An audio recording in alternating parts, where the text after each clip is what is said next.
All right. It's the bit. Okay. So natural. Yeah. Content creators. Yep. Can we say a welcome to Turb? Can we say welcome to our our guest? Hey. Welcome to Turb. Welcome. Hi chat. Hi chat.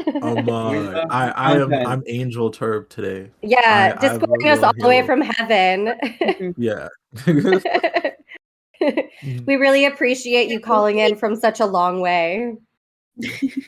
I mean, like, the reception is kind of buggy, so like, don't mind if you get like a bit of yeah, but I'll be good. Coming in loud and clear. And amazing Wi-Fi. Well done.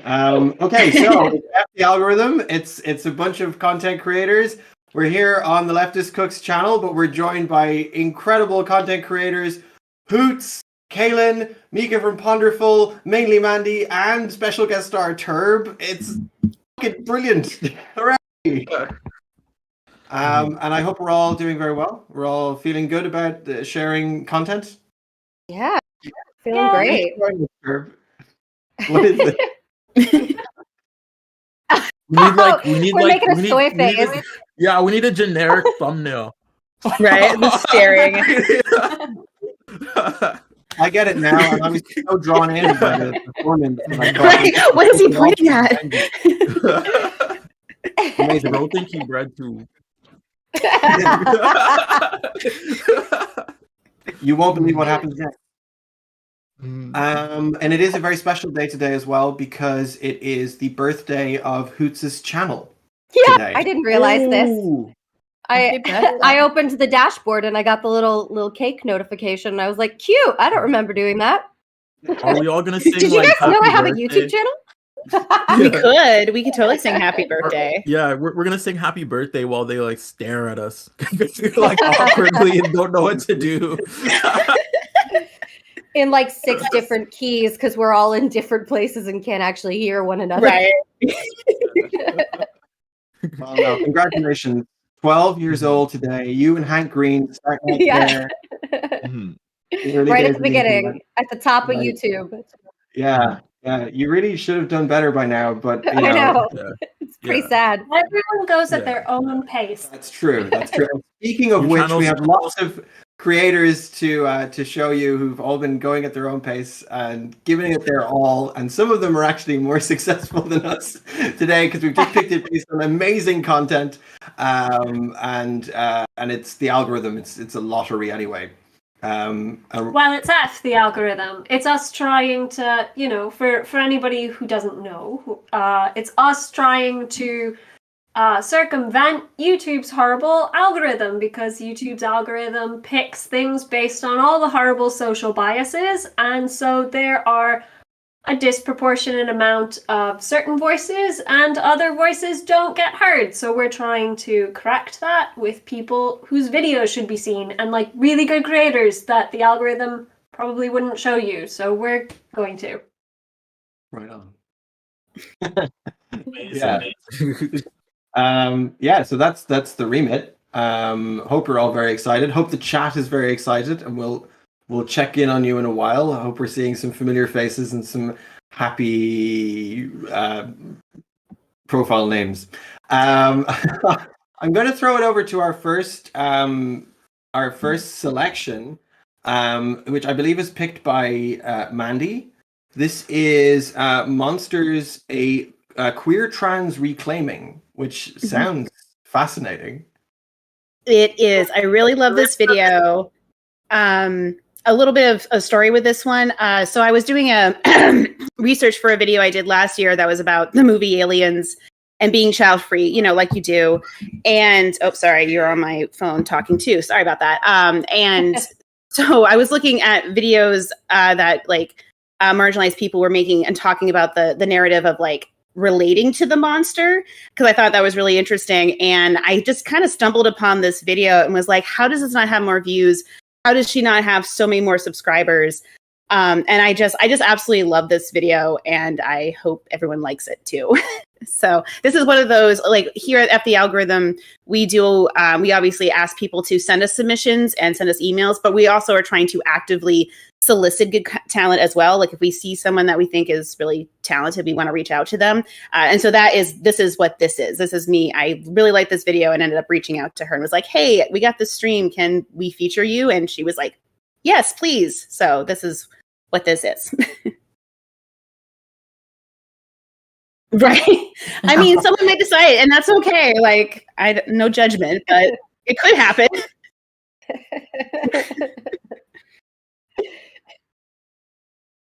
I want to watch the videos. Yeah. Does everyone else want to watch the videos?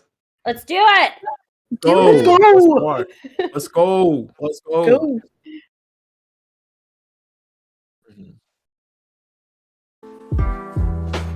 I can hear.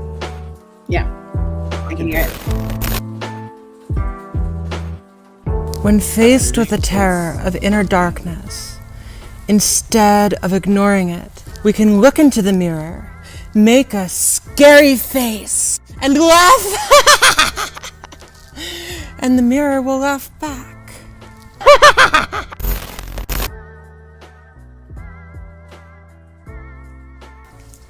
My therapist likes to say that we're all spiritual beings having a human experience.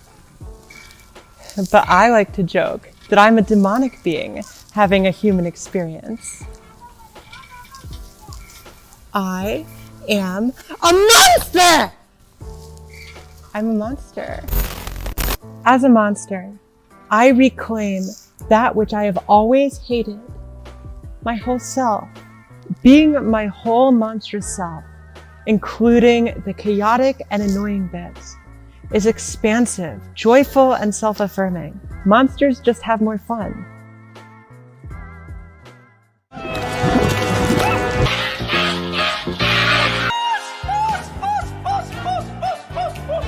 Who wants to live in constant fear of their own chaos, silliness, and joy?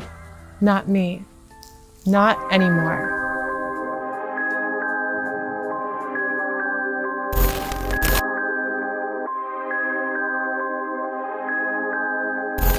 But BB, you're an NB. NBs don't take hormones, right?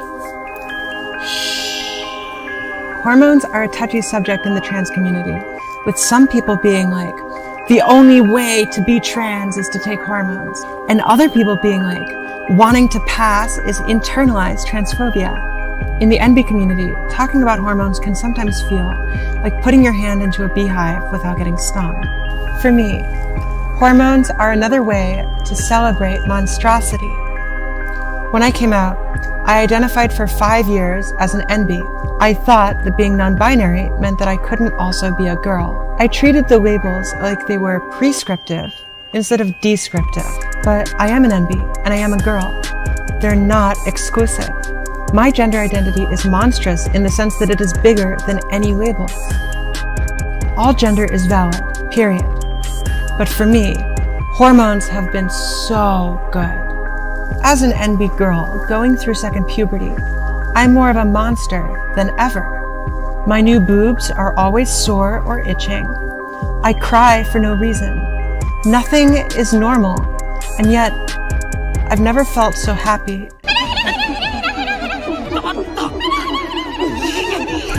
But all my life, I held myself back from hormones because as an NB, I didn't want to be more of a monster than I already was. I wanted my identity to conform to predictable rules. And you know where I learned that trick? The cis-het world's treatment of queerness.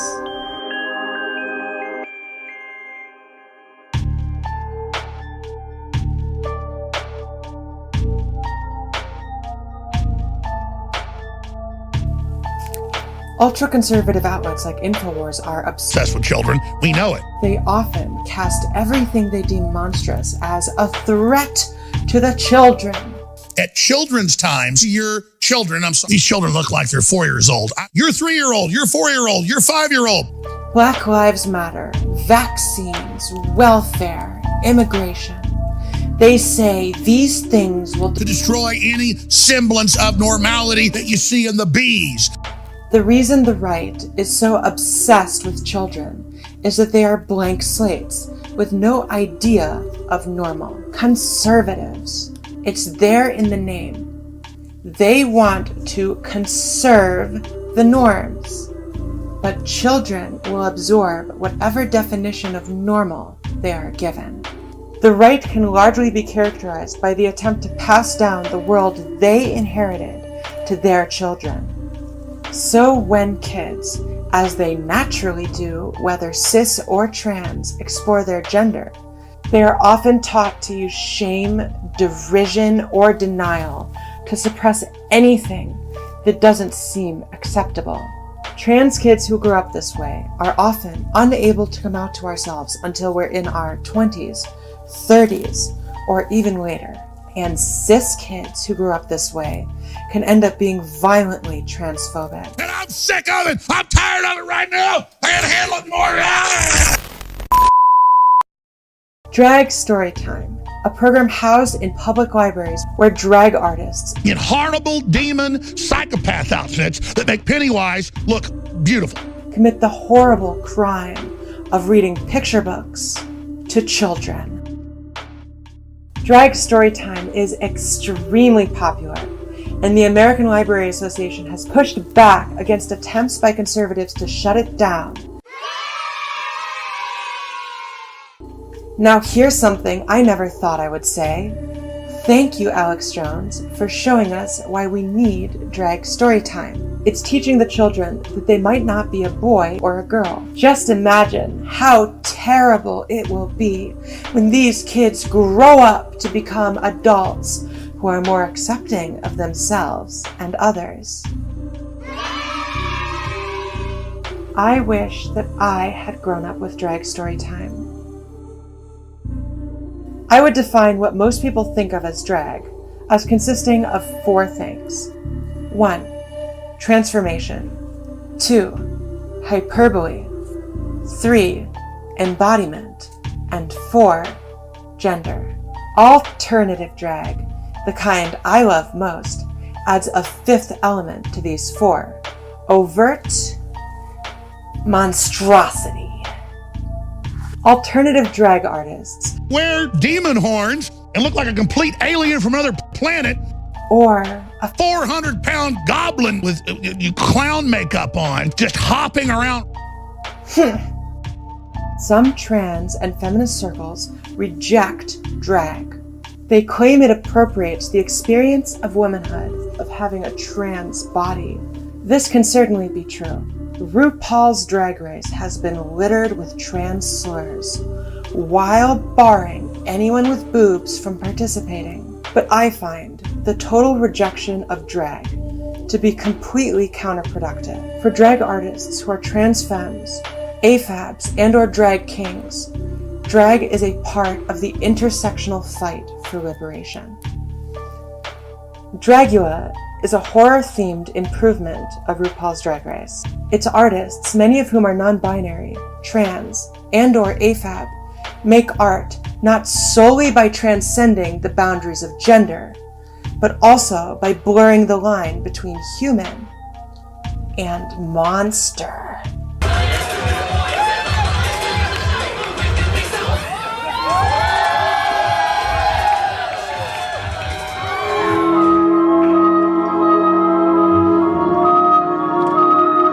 I adore alternative drag, and I adore Dragula. This envy honestly cannot think of an experience that's so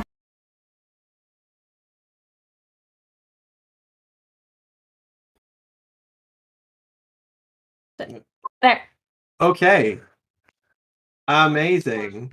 Wow. That was incredible. Yes, Yeah. it's fair to be obsessed. I really want to get your input in a second, actually, Caitlin, in particular. I'm going to give you a moment to gather your thoughts, though, because I need a moment to gather mine responding to that one. Because I was interested instantly, Turb, you said that you were struck by the editing. And I want to see how that played out overall for you. honestly, I love the visuals and I love the editing, and there's so much work in it. It kind of makes me feel creators envy, but more so when they were talking about the destruction of these norms. I really related to that. In the sense of diasporas relating to like the norm. Like I really get that, because there's a lot of things like racial divisions which deviate from the norm, which, like, children are blank slates, right? Conservatives want to conserve the norm. So me, in my experience, I'm about to go on a little tangent. When I came here, I didn't even know about concepts of like race, because I'm a refugee, right? I'm from South Sudan, so we do have our forms of masculinity and femininity, but they're different. They're Sudanese. So when I came here and I was basically expected to embody a black man and what composes of a black man, it was kind of jarring to me at first. First to know that there was a million negative racial stereotypes that was just placed on me just for being a 6'5" black person, right? Like when I would go into stores, there'd be people watching me. Things like, oh, you're so well spoken when I speak to teachers, things like that. Which, because I'm not a part of the norm, but I'm attempting to embody this norm, and in a survivability way, yeah, I'm seen as like a monster in like the public eye, and like it's a very different experience for trans people. But for like me, in my experience, it was jarring because I was trying to fit something that I didn't know was there, or no actualization of it until I experienced it. And then when I delved into it, I actually feel way more happier being a black man with long locks and pink hair and things like that. And also the same abbreviations of masculine and femininity don't really, my mom doesn't really subscribe to, so me having pink long hair isn't something that my mom bashes me for. Like other African people raised here in these social structures are bashed for. So for me, that's really a story of kind of reclamation, and I really fucked with that. I really fucked with how they did it. I really fucked with how they shot it. I love the swing scene. I love that one add-in from One Piece. I love One Piece. It's like, yeah. Wow, that's such an interesting insight. Like, I think that, like, obviously I'm listening to it as a non-binary person and just being like, yeah, like the power of reclaiming monstrousness is just amazing. It's clearly powerful, and it's sort of like I like enviable in that way too. And creator envy is an interesting way to frame it for sure. But the particular way that you're coming at it, where it's like you can almost, I think anyone approaching that sort of normativity from an outside perspective can kind of get a little bit of catharsis by osmosis, right? From that like person being like, yeah, and I'm gonna fucking do it, and I'm gonna embrace the monstrousness, and I'm gonna like break shit, you know. And I think that they're both doing that in what they're celebrating in this is BB Hives, by the way, they/she, and everyone has to subscribe and watch the video in a separate tab, or watch the video the whole way through when you're ready to, and you know, click like in the video and comment and all of that. Like, incredible. The playlist is in the description. I've added it. If you started the stream before I pushed the link for the playlist, it might not be there for you, but I've put it in chat just a minute ago. So that's the master doc for this stream. You should go and watch all of these videos in their entirety. We're trying to get people views. We're trying to get people subscriptions, but also, like, why wouldn't you want to? That was so good. Obviously should. Yeah. It was, honestly, not to interrupt, but it was really hard for me to pick one section of this video. I was like, I love all of it though. How do I pick? Well, we can get your thoughts, Mandy, if we I'm gonna give Kaylin a little bit like put pressure on you some more. I'm just genuinely interested. But Mandy, yeah, like what was it that struck you about this video that it made your selection? So there's such a high production value to this whole video. I really like Turb mentioned the editing in it is really impeccable. The costuming is really great. I mean, I was looking at chat and people were talking about how much they love all the costumes and there's a lot of like subtle things done throughout the video that I think are really effective. Like just some of the lighting choices, them doing the lip sync of Alex Jones. I really enjoy, even though it's not an important necessarily part of the video, but I just think that's like a really cool style thing to do. So I think it's all that. And I also just think it's a really interesting point to talk about alternative drag, which I don't think, not to say that alternative drag doesn't get talked about a lot, but I don't see a lot of video essays talking about alternative drag. So to see someone who's non-binary talking about alternative drag, specifically this monstrous representation, I thought was really interesting. So that was a big thing for what I really like about the video, is like that discussion paired with the aesthetic is just like chef kisses to me.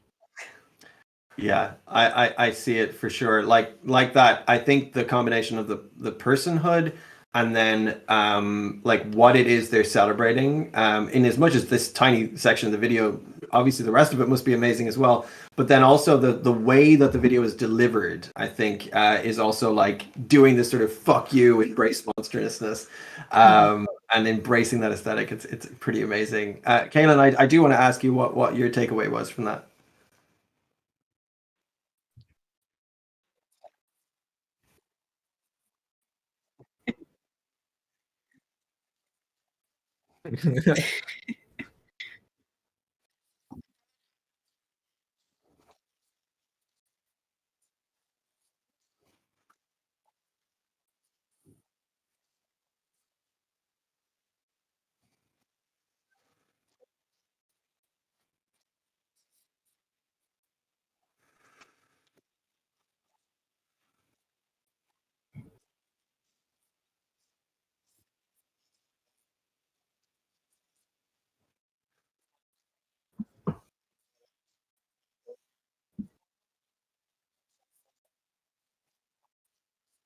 People are saying they can't hear Kaylin.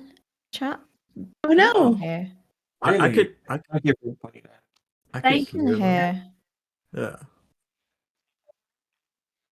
All right, friends, let us know. Can you hear Kaylin? Everything that they just said was really insightful and brilliant. And also flattered us. We can hear them. Can you hear us? Can you hear us talking? Wise words are often silent. Owen Spears. Hi, Owen. Kaylin looks enthusiastic. I'm sure they're making great points. They were. We could hear. Oh no! So it's just a little techie hickey. Just a little hiccup. It'll be okay. We can hear everyone but Kaylin. Now? It's gonna be a minute Can they before hear me now. Oh, yeah. Kaylin is quiet only. Wait.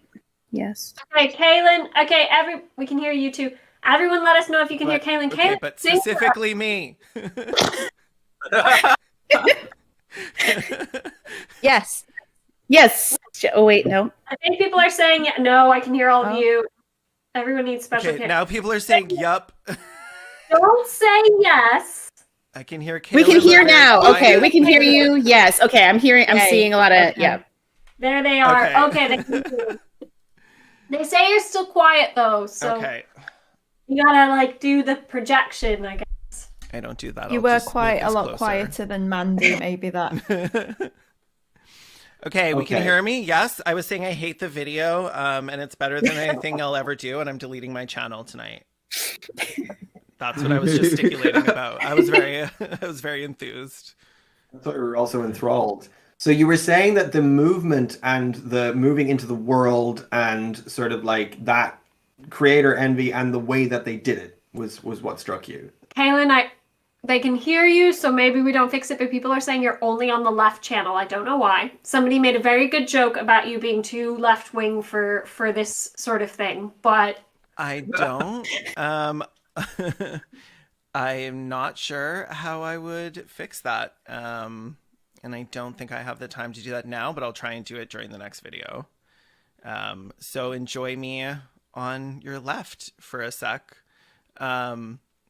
Yeah. This is so fun. I bet this is not feeding into your audio PTSD at all. Oh no, not at all. Not at all. I legitimately am deleting my channel tonight though now. Anybody who doesn't know, Kaylin is doing all of the tech behind this. Like Neil and I get like it's on our channel, but we didn't have to do anything. We just had to like put that we were going to do a stream and schedule it, which I screwed up. I did it for the wrong day initially, and then Kaylin do all of the tech stuff. So if their sound is the sound coming in, that's probably because they're doing 400 other things and have a bunch of other settings trying to mess with. So Kaylin's Can we get a thank you, Kaylin, in the chat? Everyone, thank you, Kaylin, in the chat. Everyone say big up, reading them. Kaylin. There's 125 people in chat, and if I see less than 125 messages, I'm ending the stream. Yeah. You heard him. It's very like Dudley Dursley's birthday presents. Not the hive mind tactics. So both of you, I'm interested to hear what you have to say. I don't know who wants to go first. You've both done things that are outside in the real world that were very good. Were you talking? Yes, either of you, give us your take on that video. Mika, do you want to go first? Oh, me? I didn't. Yeah, I'll go first. I love that video, and oh my god, the way it was shot was just stunning and punk and alternative, and I really, really loved it, and I can't wait to watch more of it. The concept of like alternative drag, like I'm not super au fait with the field of drag, but I love alternative drag, and so a video about that is right up my alley. But like, oh yeah, envy? No, it was too beautiful. That was just like the imagination that went into how that video was shot. Every scene. I loved the Alex Jones bit. That was just hilarious. Great start. That was it. Bar is up here. Yeah, it's all downhill from here. Yeah, no, you're absolutely right. The Alex Jones bit, it just, I think, really, really hit everybody. You could see everyone's like muted little faces at the same moment. It's great fun. But yeah, what did you think, Hoops? So I watched this video in its entirety back after Manly Mandy. I swear to God, I've only had like one shot of rum. After Mandy posted her video on Alien, so I immediately ran over to BB's channel and watched the entire thing. Yeah, I love it. Like, not just because like it's such a well edited, beautiful piece of like filmmaking, like legit filmmaking, but also like the things that she says about like reclaiming monstrosity. I just found it like very profound, especially when you like start to talk about things like alternative drag, and also like the reason the queer community so often reclaims like villains from things. Like, not only are a lot of villains queer coded, like Disney villains and stuff, but like also like there is something about identifying with the outsider. And I just found a lot of it really profound. And then like a bunch of other like wanky film shit, like like a lot of the like transitional shots are really good. There's that in the section that we just watched, there was like that slow pan down the doll in the shoe, like slightly hanging off of it to like communicate a sense of incongruity. And it's shit like that where I just watch and I'm like, oh yeah, I'm like coming over this. So yes, I love it so much. Please go subscribe to BB. Also, like now. Like right now. Yeah. Also, like, I know it's not like very leftist to point this out, but she's also really pretty. She is, and that matters to me. Yeah, so pretty. And that matters to me. Go subscribe to BB. We're going to shoot back over to you in a second, Hoots, because it's your selection next, and I'm very excited to talk about it. But first, this is a charity stream. How are we doing on our charity stream, Sarah? People have given $114 so far, and thank you. Thank you. Great job, everybody. So we are going from now on. Our first stream, we were very unprepared for anybody giving us any money. We were like shocked, but we're not trying. What's happening? What's happening? But we're not wanting to take money from this. Like, it's other people's work. We're just getting to hang out and watch other people's work. So while we're able to like pass the algorithm around to our other channels, we're going to be picking charities to donate to. And because Neil and I are hosting this one, I got to pick the charity. So the Cystic Fibrosis Foundation, they're based in the US, but they fund pretty much worldwide research on cystic fibrosis. And if you're not aware, that's a genetic disease.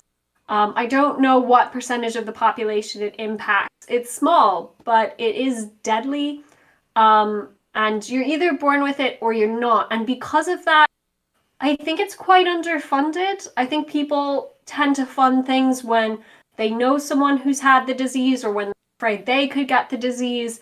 And so something like cystic fibrosis, which only runs in families, a lot of people that give money to the CF Foundation are like people who have lost someone. And I lost someone to cystic fibrosis, and so I care a whole lot. I'm actually widowed. I lost a partner to this disease. It's horrible. So this charity means a lot to me. They've done a lot of really good research. They give out grants to all of the funders. Yeah, I'm really grateful. It's at 129 now. Thank you, guys. Yay! Thank you, chat. That's all you, chat. You did this. Without you, we wouldn't be here. Without you, none of this would be possible. That's right. Thank you, chat. Yeah, no, it's true. You're all doing an amazing job. Everyone's doing an amazing job. The people we're sharing, the people sharing it, and the people watching and giving money to an incredibly noble cause. So good choice, and thank you all. Yeah, thank you. If you want, we can crack on, and I'll throw it back over to Hoots. Channel 12 years old today. Congratulations again. And we can talk about Harry Potter. You ever read Harry Potter? Does that mean my channel is older than YouTube itself? It's just like sprung fully formed out of the ether. You know what year it is. It's very chicken or the egg. Your channel's about to go into high school, about to find out what vaping is.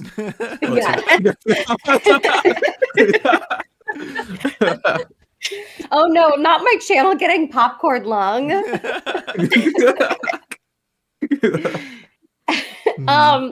Yeah, Harry Potter. So I just made a video about Harry Potter.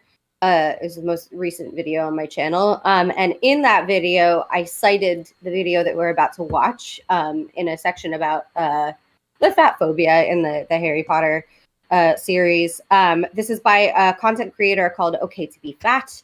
And if everyone wouldn't mind opening a tab on your computer where you can play this video on mute while we watch it, because it's only 14 minutes long. So we're going to watch the whole thing on stream because I didn't want to have to pick a single section of it. Sorry. I've just put the playlist up again for anybody that wants to click on it. It is the second video in the playlist. So it is linked in the chat. It's linked in the description. You should be able to find it. Sorry. Please do. If you're using Google Chrome, I think you can mute the actual tab itself instead of muting the video, because I don't know if YouTube tracks like whether somebody's watching the video on mute or whatever. I have no idea. I don't know how the algorithm works, which is why we do this stream. We're not supposed to. I know. They don't want us to. They don't want us to know, and it's weird. It's really weird of you. It's really weird. It's really bizarre vibes, you guys. So this video is like one of her most popular videos, but their channel, Okay to Be Fat, only has what is it? 3.76. So we got to get some more subs. We got to get some more subs for this channel. It's such a good channel. There's like feature-length documentaries on it. So open that up in another tab, hit play on this video, and smash that subscribe button. Ring that bell for notifications. You know the whole bit. All right. So we're gonna watch this. We're gonna watch this video. We need to talk about Dudley Dursley. Go get some sleep.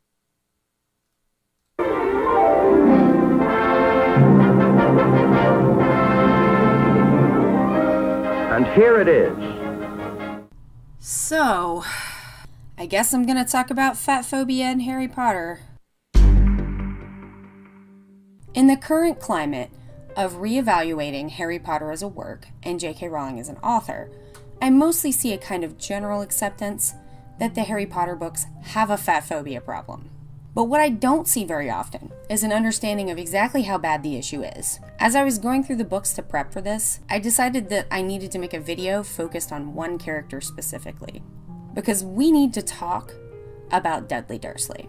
So, what do you remember about Dudley? Probably, if you're like most people, you remember that he was a mean fat bully who bullies Harry, and that's about it. If you're a fan, maybe you would be able to come up with a little bit more, like Dudley is Harry Potter's cousin and was a mean fat bully who bullies Harry.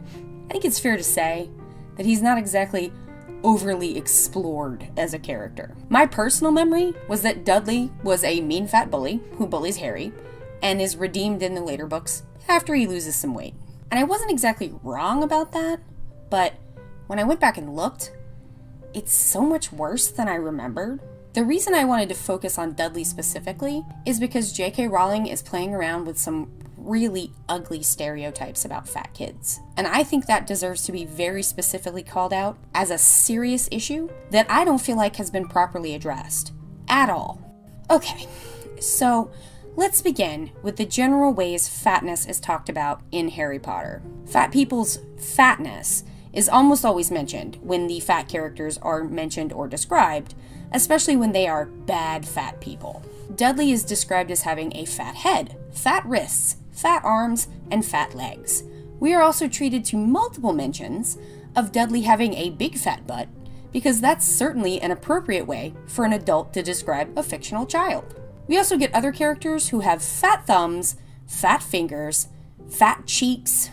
Lord, let this be on their faces. Or as an immensely fat, melting, iced cake. And Joanne frequently likes to mention fat people having multiple chins. So that's nice. Fat people never just do things in the Harry Potter books. Fat people don't walk anywhere. They waddle or lumber or have a heavy tread. Fat people fat their way down the street fatly while fatting around. And if you think I'm kidding, there's a description of Dolores Umbridge where she literally turns squatly. Moving on. So, no matter what you think about the thing that J.K. Rowling said on her blog in 2006 about fat people, and we will get there, but not in this video, it seems very clear to me that she is extremely hyper-aware of fatness and fat bodies in a way that is just kind of bizarre to me as a fat person, who generally doesn't think of myself as a fat person fatly fatting around, my tweets notwithstanding. I generally just think of myself as a person, but it sure is fun to see how people like JK can't see anything other than my size. But even more troubling than the extremely negative general hyper-awareness that Harry Potter as a text has of fat people is the book's repeated use of dehumanizing language. According to the Wikipedia article, dehumanization is the denial of full humanness in other people and the cruelty and suffering that accompanies that denial. The article also defines dehumanization as the viewing and treatment of other persons as though they lack the mental capacities that are commonly attributed to human beings. In his article, One Face of Dehumanization, Animalization, Adrian Solomon writes, dehumanization is a deliberately distorted perception of otherness. He also writes that attributing traits of an animal to a human being is the straightest way to dehumanization. In Harry Potter, fat characters are repeatedly compared to animals, and especially Dudley. Dudley is compared to a gorilla and a whale, but mostly Joanne likes to compare this fictional child to a pig. He is porky, has piggy eyes, a piggy face, porky hands, ham-like hands, and etc. Harry calls him a pig in a wig at the beginning of the first book. And before Harry goes off to Hogwarts, sweet, kind, gentle Hagrid magics a pig's tail onto Dudley's butt that has to be later removed with surgery. And that's in the text. We are not meant to consider Dudley as a human being like Harry is, and a major part of the way that JK makes this character into the hated other is by repeatedly using his size to compare him to an animal. What was that quote again? Attributing traits of an animal to a human being is the straightest way to dehumanization. Ah, right. In the past, Harry Potter fans have tried to excuse the dehumanization of a fictional child by telling me that it's okay for Dudley to be described this way because he's a bully. Okay, so first of all, I need you to understand that Harry Potter is a thing J.K. Rowling made up, and everything in it is something she decided to put in there. Because if you don't acknowledge that, we really can't go any further. Dudley is a mean, fat bully because that's how Joanne wrote him. He could have been a mean, thin bully, but he isn't. And that is a choice that she made. So, let's talk about why this is a huge problem. J.K. Rowling repeatedly conflates Dudley's bullying with his size. In the beginning of the first book, she writes, Dudley was very fat and hated exercise, unless, of course, it involved punching somebody. Dudley is big, so he uses his size to terrorize smaller children. This is a well-worn trope about fat kids, but it's exactly backwards, because we can see in multiple studies, fat kids are the ones getting bullied. A lot. A study in 2004 showed that fat kids were more likely to be the victim of bullies than to be the bullies themselves. A study in 2012 showed that the rates of fat kids being bullied was higher than any other form of bullying. Bullying for kids who were LGBTQ were at the next highest rates, but were still less than the amounts of bullying over fatness. Another study in 2013 on fat kids showed that the majority of the kids reported that they were the victims of bullies. And in that study, the kids reported bullying not only by peers, but by teachers and parents also. We have targeted fat kids as the face of the fake obesity epidemic, and this public health message has consequences. Really bad ones. Because where exactly are these kids meant to go for help if the bullies also include teachers and parents? If everyone believes that bigger children are automatically the aggressors in any situation, how are they supposed to find help? Well, they mostly don't, because apparently no one thinks that bullying fat kids is a problem. Bullying over fatness is almost never included in the anti-bullying programs used by schools, which leads to the next issue. Being fat, or even just thinking that you are fat, is correlated to an increase in suicide attempts in teens. And I find it sickening that pretty much no one seems to care. I guess when the schools are putting BMI on the kids' report cards, they are also indicating that fat kids get what they deserve, because I don't know what else I'm supposed to think. And let me stop you right there before anyone gets in my comment section to say that fat kids really should be bullied so that they lose weight for health. Number 1, you are the problem here, not fat children. Number 2, that is not how motivation works. Number 3, permanent weight loss is not realistic for the majority of people, and I have literally done a bunch of videos discussing the science behind me saying that now. I am not going to engage with you if you haven't even bothered to look into the basics. Number 4, mental health is also health, and calling for the continued tormenting of fat children is not what I would call a healthy outlook for a culture to have. And if you think that it is, you are the problem, not the fat kids. The dehumanizing language in Harry Potter, comparing a child to a pig, and leaning hard into ugly stereotypes about fat kids when in reality they are the ones who are getting bullied, sometimes to death, is pretty gross and awful. But it gets even worse than that. When we have a moral panic, like the fake obesity epidemic, we as a culture need someone to blame. And like so many people, Joanne blames the parents for the size of the child. The Dursleys overindulge Dudley, and that is presented as the source of his monstrous fatness. It's barely even subtext. What could be a better example of the Dursleys' terrible overindulgence than Dudley having 2 bedrooms, one of which is only filled with broken toys, while thin, heroic Harry is forced to sleep under the stairs in a cupboard. J.K. Rowling is many things, but subtle is not one of them. So, what is her prescription for fixing these fat children? Why, it's that the authorities need to get involved. The school nurse had seen what Aunt Petunia's eyes simply refused to see, that far from needing extra nourishment, Dudley had reached roughly the size and weight of a young killer whale. Wow! I sure hope this fictional school nurse described the fictional child to his fictional mother in exactly that way. It's unbelievable. But what's even worse is when Dumbledore confronts the Dursleys about how they have treated Harry while he lived with him. Dumbledore, the Deus in the Harry Potter Deus Ex Machina, the explainer of things and the deliverer of reasons, says the following. You have never treated Harry as a son. He has known nothing but neglect and often cruelty at your hands. The best that can be said is that he has at least escaped the appalling damage you've inflicted upon the unfortunate boy sitting between you. Okay, so let me get this straight. Locking Harry in a cupboard and refusing to feed him is better than what happened to Dudley, who is fat. Cool.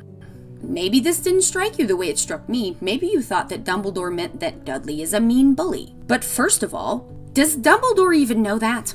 Secondly, it literally doesn't matter, because Dudley's bullying is explicitly connected to his fatness within the text. Dudley was very fat and hated exercise, unless of course it involved punching somebody. There is no way to think of Dudley that doesn't include both his fatness and his bullying, because Joanne wrote it that way. So, we have Dumbledore, the ultimate arbiter of authority in the Harry Potter universe, outright telling the audience that the Dursleys having a mean fat son is worse than when they spent a decade abusing a different child. Now, I really feel like I should not have to say this, but I'm going to. Speaking as a fat person who was a fat child who survived vicious abuse at the hands of my parents, simply being fat is not worse than being abused by the people who are supposed to take care of you. And I think it's pretty sick that we live in a culture where I have to say something like that should be obvious, but apparently is not. Now, you may be wondering, okay, this is bad. This is all bad, but these are just kids' books for kids, right? Right? Well, let's go take a look at what's currently happening over on Transphobia Island. Oh look, they're taking fat kids away from their parents just because the kids are fat. Even after the judge found that the children in question clearly had very good parents, she still violently broke up a happy family simply because the children were fat. And it's not the first time this has happened, and it doesn't just happen in the UK. That is why this matters, because the attitudes that Dudley Dursley represents are used to make the lives of real fat kids into a living nightmare hell. Because you can hate and abuse fat people out in the open and have everyone see it, and still literally no one cares and no one says anything, because you all don't think fat people are really people. Next time on Hi, I Hate It Here, the Harry Potter fandom's non-reaction to JK's open fatphobia, how that fatphobia connects to her transphobia, and then she wrote more books, and that was worse. A special thank you goes out to Dark Souls Sauron. I literally could not have made this video without your help. A million times thank you, you are amazing. As always, thank you to all the fat activists, past, present, and future, for all the work you have done and will do. You'll probably never get the credit you deserve, but your work is literally everything to me, and I love and appreciate you all. If you liked this video, why not hit like and subscribe? If you didn't like it, okay. Bye. If I'm not kidnapped... That was amazing. Incredible. Yay! I want to be very careful of everyone right now. That was possibly too incredible.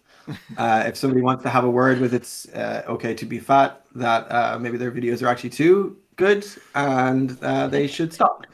I hope everyone's okay. I might shoot it over to whoever feels like they have the resources and the enthusiasm and to talk about it first.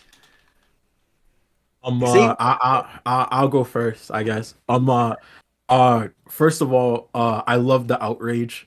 I love outrage. I want to burn everything to the ground. I'm an arsonist. But when we talk about social structures and everything, we talk about deconstructing these social structures. One thing that was so prevalent to me was the backlash by normative society who have I guess been fed these thoughts and ideas and actually move with their sense of self in these norms, you know, like I guess in the world of okay, let me tone this back a bit, then I'm going on a little tangent right now. In the world of Harry Potter, when we talk about writings and we dissect writing, we understand that all these factors that go into writing of stereotypes and bigoted beliefs are more so ingrained from the real world, from social life, right? So when she's when they're dissecting these spheres of thoughts, they're dissecting real life spheres of thoughts that have turned over and like shown through in J.K. Rowling's writing. And this is very horrible, right? This is horrible. This is what we should not be supporting. And when we make videos like these and breakdowns like these, we have to understand that these beliefs, although this is a made up world, are results of real life social structures in our daily lives. And one thing I loved was the outrage purely because a normal viewer that would read that without doing their unpacking would in turn just take that experience in and not dissect it thoroughly to the extent that leftist creators can, or people with insights into the experience like this person could. Specifically, I could not write a video on fatphobia like that as well as they could, you know, so I really appreciated that. So thanks for that. That's basically my spiel about that.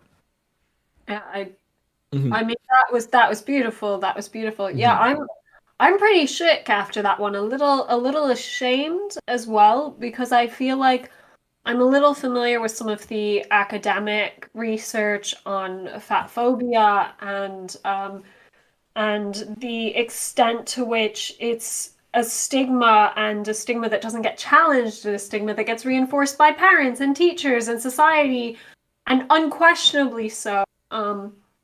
But I didn't know huge amount. I was like kids being separated from their parents, or like I was quite emotional watching that. I mean, it's so good to make a video where you're informative and engaging and angry, but like I'm just shook by the information, frankly, too.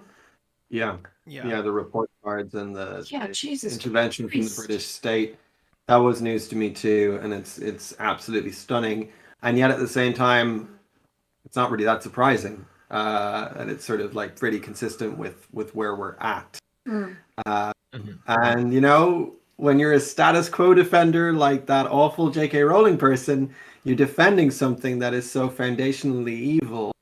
That then when all somebody really has to do is point out to you, like, did you realize how evil this was? Let me show you how evil this is, and then it makes a room full of people cry. Well, I think it also, I won't get into this too much. I will save this for future video essays, but I find that it probably links quite well with J.K. Rowling's liberal feminism, but feminism is of a certain age where people's bodies are up for her approval. Right. Yeah. Right. Okay. Well, I'm interested to know, like, why did you select this one, Hoots? Quite apart from it being an absolute masterpiece that's devastating. I mean, like I said, I wanted to show this on the stream because I had cited it, and you know, when you're citing somebody else's work in your own video essays, you never know if people are actually going to go actually watch it. So I'm like, now I'm going to force you guys to watch it. But likewise, like Turb, I'm a big fan of righteous outrage, and it really like it hits a big emotional spot for me. And like Sarah, I was horrified by a lot of especially the stuff about children being separated from their families. And like, there are so many screenshots that she shows as she's talking, and it goes by so quickly that I don't know if everybody saw. Like, one of those cases was an infant that got taken from a fat mother. So it was like just the most dehumanizing thing. Like, this person is incapable of taking care of their infant because they are a fat person. Like, it's just ghoulish. And I just love how this is okay to be fat is ally, pronouns she, they. And they're like, they not only have that like righteous outrage that I just find so compelling, but like also it's so funny. Like, it's so funny. It's so well put together. And just like from a personal standpoint, Fatphobia is one of those like last great socially accepted forms of bigotry. And it is something that like I'm constantly unpacking in myself, my own like internalized fatphobia. Been listening to a lot of Maintenance Phase. And I've been seeking a lot of fat activists' opinions, because it is something that is so deeply ingrained in all of us. And I find it like very refreshing to hear from fat people's viewpoints. And I think it's important to kind of like look within and be like, what are the ways in which I've internalized this? And what are the ways in which I am like unconsciously dehumanizing people around me with my own fat phobia? I think it's important to, I mean, all bigotries are important to unpack, but again, this one is so pervasive that it's almost rare to come across people even talking about it, you know? Yeah. No, I think, and that's real honest and frank of you. I mean, like, that's all super fucking valid, but I really want to take you up on, like, I think that okay to be fat is going to be dropped a little here, because the message and the uncompromising fuck you nature of the whole thing kind of overshadows how actually how perfectly crafted it was as well. Like, it was really well edited and like really well presented and like just effortless to view. When it came, you said we were going to watch all 14 minutes, and then it came to the end. I was like, wait, what? This is like 8 minutes long, right? And it was no. I mean, it's just effortlessly crafted. I do, Mandy, I want to get your input here, because the first video of yours that I watched was Good Fatty versus Bad Fatty, and like that video, if you haven't seen it, like see it, subscribe to Mandy's channel, mainly Mandy, and it's a masterpiece. It's really funny. It was really inspirational to me at the time. Like, it's like still way up there in terms of Mandy's videos for me. Like, obviously I want to get your input on this based on you also cultivated your own masterpiece in this subject. Well, first of all, thank you. I'm glad people like that video. I don't know if you all were seeing my face during the video, but I was going through all the emotions. I was laughing. I started to cry at one point. I got really angry. I was snapping my fingers a lot. I'm somebody who, let's be real, I'm on the smaller side of fat. There are certain things that I have never gone through as a fat person. I've never been charged more for sitting on transportation. I've never been told by a doctor, oh, your medical problem can be solved by losing weight. I've never had that happen to me. But there are many ways I still navigate this world as a person on the larger side of certain sizes or smaller size of fat. Anyway, so I really appreciated the fact that they were bringing up these statistics about specifically fat children or fat parents being separated from their children because they're seen as a threat to the health and safety of their children. That really got to me, and I'm really glad that they shared that in particular. I don't know if some of you who might be familiar with this, there was an advertisement I remember from when I was like a teenager that made the rounds for a while, and it was this whole thing about like a fat man dying of a heart attack. He's got like, they're defibrillating him and they're doing the whole thing, and it does this like flashbacks of his life. And it's showing things like, oh, here's all these like really bad eating habits, eating like so much McDonald's and all of this stuff, right? Flashes back further back. And it does that forever. And the very last flashback is his mother giving him chicken nuggets. So the whole thing of like blaming parents for fat children is a thing that I've been seeing for a very long time. And to see someone talk about that in this way was just like, oh my God, yes, destroy it. So yeah, I have a lot of reactions to this video, and fatphobia is something that affects a lot of larger creators on this channel, on this platform. I know she's in the chat because I saw her. Sarah from the Costume Codex gets so much fat phobia. It's fucking disgusting. It really is. And it's really important to be listening to people like these creators who are dealing with this on a regular basis, because I think it's not to say that leftist creators don't ever talk about it, but I think it's easy for a thin leftist creator to casually mention fat phobia and move from it. So having like the time to actually sit down and talk to people who are dealing with it is really important. So I really appreciate, Hoots, that you had this as your pick. And I'm going to try not to cry anymore thinking about it because it's really good. Yeah. If I can just take the mic again, that's another reason I kind of wanted to show it, because like it's not my place to really talk about fat phobia. So I kind of only briefly talked about it in my video, and I want somebody somebody who's in that lane to actually talk about it, Yeah, totally. And that's very much what I would like to see. Is like, I don't want thin creators to be like, I can talk about fat phobia because I listened to a fat person one time. I want thin creators to be like, and here's a source, listen to them, please. So good job.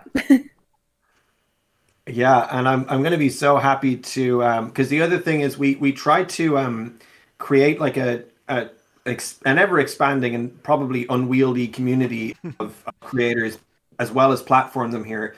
So we'll all be kind of talking behind the scenes with these creators that, like many of us, like in this instance, I'm discovering Okay to Be Fat for the first time.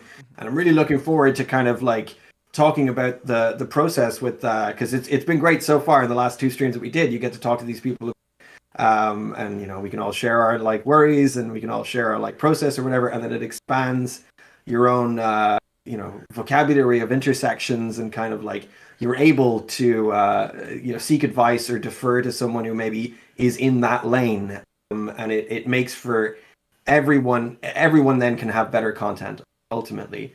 So Mika, did you have anything that particularly struck you about this?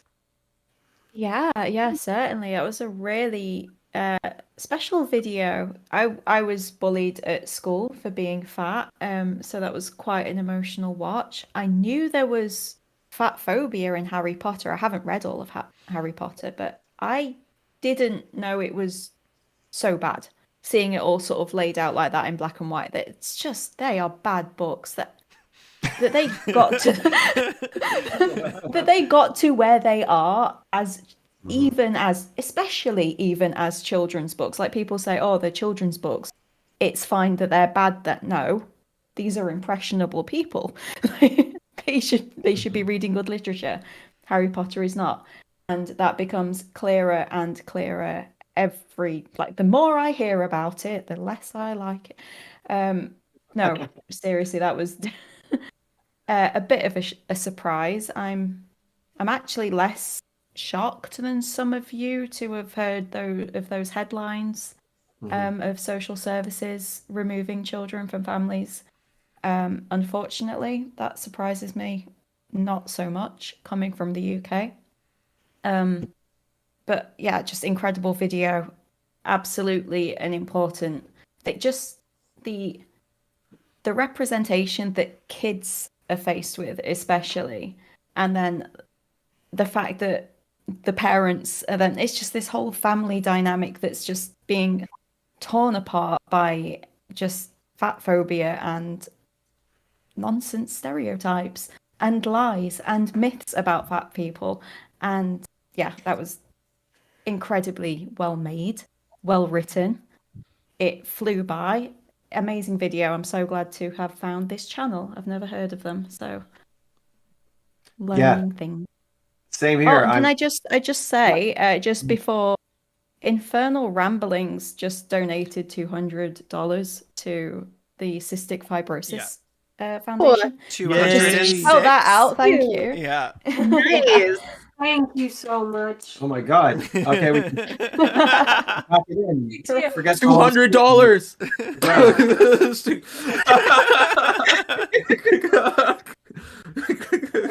Thank you so much, Infernal Ramblings. Thank you. Thank you. Having a good time down there. You know, do keep popping off, and we will check in on you. But I wanted to check in with you, Ken, and just see, because like I think it's true, isn't it, that like from a technical standpoint and like from a kind of comedic timing standpoint and just like the wordsmithery and the editing, like this video's like no holds barred approach and like no fucks given kind of overshadows how technically good it is, right? For me, very specifically, the thing that was standing out is that usually when I'm watching a video and the creator is not visible in it, I find myself like looking away or like getting distracted. I'm like, oh, well, then I don't need to watch it. I can listen to it. But like my eyes were like not darting away. The way that it was so engaging just through the presentation was very striking to me. Also, there's something very cathartic about hearing other people's like catharsis. Even if it's not like something that I relate to.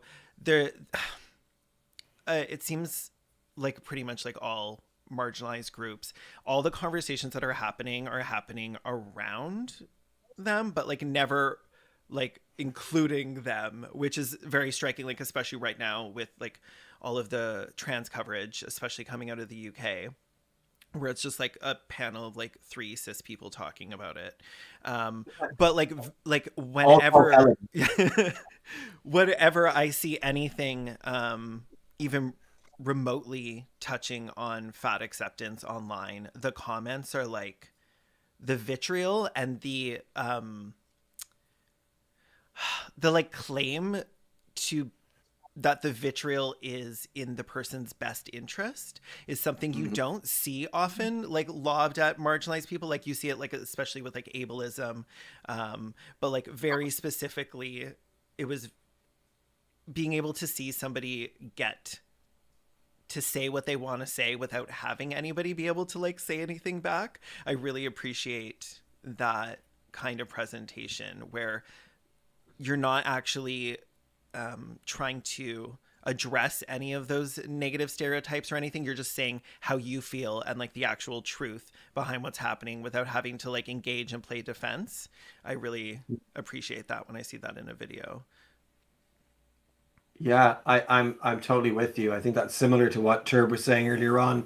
And I have this same feeling of like kind of getting high off of someone else's catharsis. Yeah. Feels like when we share these hegemonic foes that we kind of like and just be like, oh yeah, that was a good one. You got, I mean, it's nothing to do with me, but you just kind of got him, you know. Yeah. But speaking of transphobia, sorry, go ahead, Turb. Sorry. Oh, sorry. If I could grab the mic one more time. When we're talking about intersectionality and experiences you don't really face, it's really important to like know, because I'm gonna keep it like a buck. I have never read or watched Harry Potter. So when this outrage was happening, I didn't really know what was going on with these situations and things. But I am an activist, so my good friend Aronok, shout out to her, amazing video essayist. But when we were talking behind the scenes and we were talking about J.K. Rowling, they brought a lot of these issues to light, and I was able to learn more just listening, you know. So it's like, so sometimes you just gotta listen and not overstep, because this piece of literature may be like a big part of your childhood, but you have to realize that that's a created world, that's a book, and these real life ramifications go so much further than what you see. You know, they impact way much more people than what you see. So in intersectionality, just always remember to listen to people and experiences like this, like subscribe to their channel and watch them, because that's what activism is about. Activism is about learning more about these experiences, because the more you learn that these are all intersectional issues and they correlate with your own activism too. And yeah, that's beautifully Thank you. And it's such a pleasure to have you here, by the way. Thank you so much for coming with us. Yeah, you're so insightful. I know, right? Yeah. Passing up the joint over here. All these, like, we're just these dirty, desperate content creators. You're coming along here, you're fucking angel from heaven. I will take you up on two things there. One is, I mean, congratulations to everyone who has not read or has not read all of them. Like, well, the first thing I thought, like, oh damn, that must be nice. I was a series of unfortunate events kid. I was like, always a class act. I was a Discworld kid, and but I'm gonna okay. So transphobia, right? We're gonna talk about transphobia. It's something we never discuss ever. But you had a video you wanted to talk about on transphobia. I did have a video I wanted to talk about on transphobia.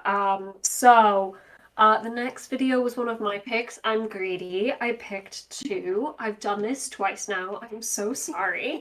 I have a hard time. So I was going through the videos that were selected, and I thought this one was really sweet, and it's short. So we're only going to watch a short segment, but like I've purposefully left it with a cliffhanger. You need to go and watch the whole thing afterwards. But I found this person's persona, Artemis. Yeah, their persona is like so, or their vibe is so like cozy and comforting, and it just felt like a really nice creator to watch. And they were ridiculously undersubscribed. Gosh, yeah, I think the number of views. Oh, I have it written down here. Yeah, they had just around 1,000 subscribers and less than 500 views, and it's such a nice video. So, all right, yeah.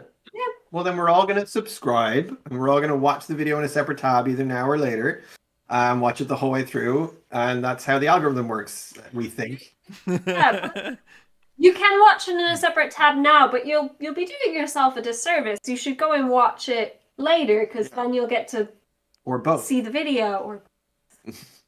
Okay, so yes, this is transphobia. Is transvisibility lame? Intriguing. Ignorance is bliss. So with that in mind, is transvisibility even worth it? I guess if I were to think of myself and where I've sat in my trans identity, I can identify 3 key phases. The first, where I was lost. The second, where I was trapped. And the third, where I was affirmed. Am affirmed. I'm firmly in that third camp now, and I'm so grateful for that. It's so much better than the other 2. When I was lost, I used to cry daily. Back then, I didn't know why. I guess I still don't really know why, but I'd hazard a guess that not knowing myself was a big part of that. And I know that I would not be where I am now if it weren't for the efforts of the trans community, the non-binary community, to be seen and heard. But that trapped phase was the worst of those 3 phases, easily. And I am so grateful that for me so far, it's been the shortest of all 3. Knowing who I was and having tasted the feelings of euphoria and contentedness on the other side meant that I was painfully aware of just how bad things were when I was not allowed to be myself. Before I had been gendered correctly, I had no idea how much being misgendered hurt. I guess it's like that analogy with the frog in the pot, right? That if you turn the temperature up slowly, the frog doesn't realize until it begins to boil alive. I guess, for me, being lost was like being that frog. And being trapped was like I'd jumped out of the pot and realized, oh, it's kind of cool out here, but then was forced back in by a society that was determined to eat my little froggy legs, and all of a sudden, ow, that water was really freaking hot. Having been out of the pot even just for a moment was enough to realize that, and so being forced back in was excruciating torture. In some ways, is it not better to just be ignorant of the fact that you're even in the pot? But hey, Hold up there, Artemis. Yes, other Artemis? It just looks to me like you're implying that the problem is knowing you're in the pot. Well, yeah, but the frog that doesn't know dies more peacefully than the one forced back in. Yeah, but isn't the real problem the fire? And the people putting us in the pot in the first place? Of course, but there will always be fires and people wanting us to boil. The more we know about the pot, the more others with ill intent do too, and it just dooms us to more pain. But not knowing means we die in there anyway. Isn't it worth the risk to jump out of the pot and hopefully make it far enough to turn the burner off, either for ourselves or someone else? Getting a bit confused by the metaphor. Can we just talk straight about this? You know nothing we do is straight. Point taken, but yeah. Thanks. So, your point is that positive change requires visibility first, and you think that that's worth the risk of living in a world where some of us are trapped in an untrue version of ourselves and tortured with the knowledge that something better is out there? I'm not trying to imply that the pain of those of us in that situation means nothing. I've been there. I know what it's like. It's awful. And every minute that one of us has to stay trapped in that situation is an immense loss. But dooming those people to live their whole lives in ignorance is a loss too. You can't forget how much that hurt as well. Of course not. It's just those kids in Texas. I know. And they're in for some incredibly brutal shit if this actually becomes law. But it's not law yet, and people are fighting it. People who know how much better it is to be authentically themselves. But surely we lose people in the meantime. Are their deaths worth it for the chance that things might get better? Of course not. But we were losing people who were lost too. Isn't it worth aiming for a world where we can experience some good alongside the pain? Where more of us get a chance at reaching that place of being affirmed? Yeah, but affirmation can be temporary. You can be forced back into a pot by your country being at war, or a change in government, or a change in workplace. I thought you wanted to stay away from the metaphor. Yeah, I did. Sorry, but you get what I'm saying? There's no way out of this without some degree of tragedy. And that tragedy is not the fault of trans people just trying to go about our lives, nor is it the fault of trans activists striving to make the world a better place for trans people. I guess so. There's no world where trans people cease to exist. Only one in which we all feel this sense of inexplicable wrongness whilst forced into closets of ignorance. Yeah. But there is a world where the vast majority of trans folks get to live most of our lives in that affirmed space. But visibility doesn't feel like enough to get us there, though. Oh, absolutely not. It's like step one at most. Like, there's so much more to do. Visibility is not enough. Contrary to what that idiom might have you believe, not all publicity is good publicity. Some of it will get you killed. Right? See, you're finally getting my point. Oh. I thought you were saying that visibility in and of itself was a bad thing. I don't know, maybe it is. Maybe, but only if our efforts end there, right? Like, we're on the precipice of Autism Acceptance Month. Yes, which was a rebrand of Autism Awareness Month, because actually autistic people know that everyone's aware of autism already, but we're still largely marginalized and maligned by society. Exactly. And the same goes for trans folks. We more than need to be seen. We need to be accepted and respected and loved, just like all the cis folks out there. Heck yeah, we do. So maybe we should rebrand Trans Day Visibility to something more active, something like Trans Day of Justice, or Trans Day of Ending Institutionalized Bigotry or religious discrimination. Workshop that one. Still kind of like Trans Day Visibility because of the story. Go on, tell it. I think now's the time. Okay.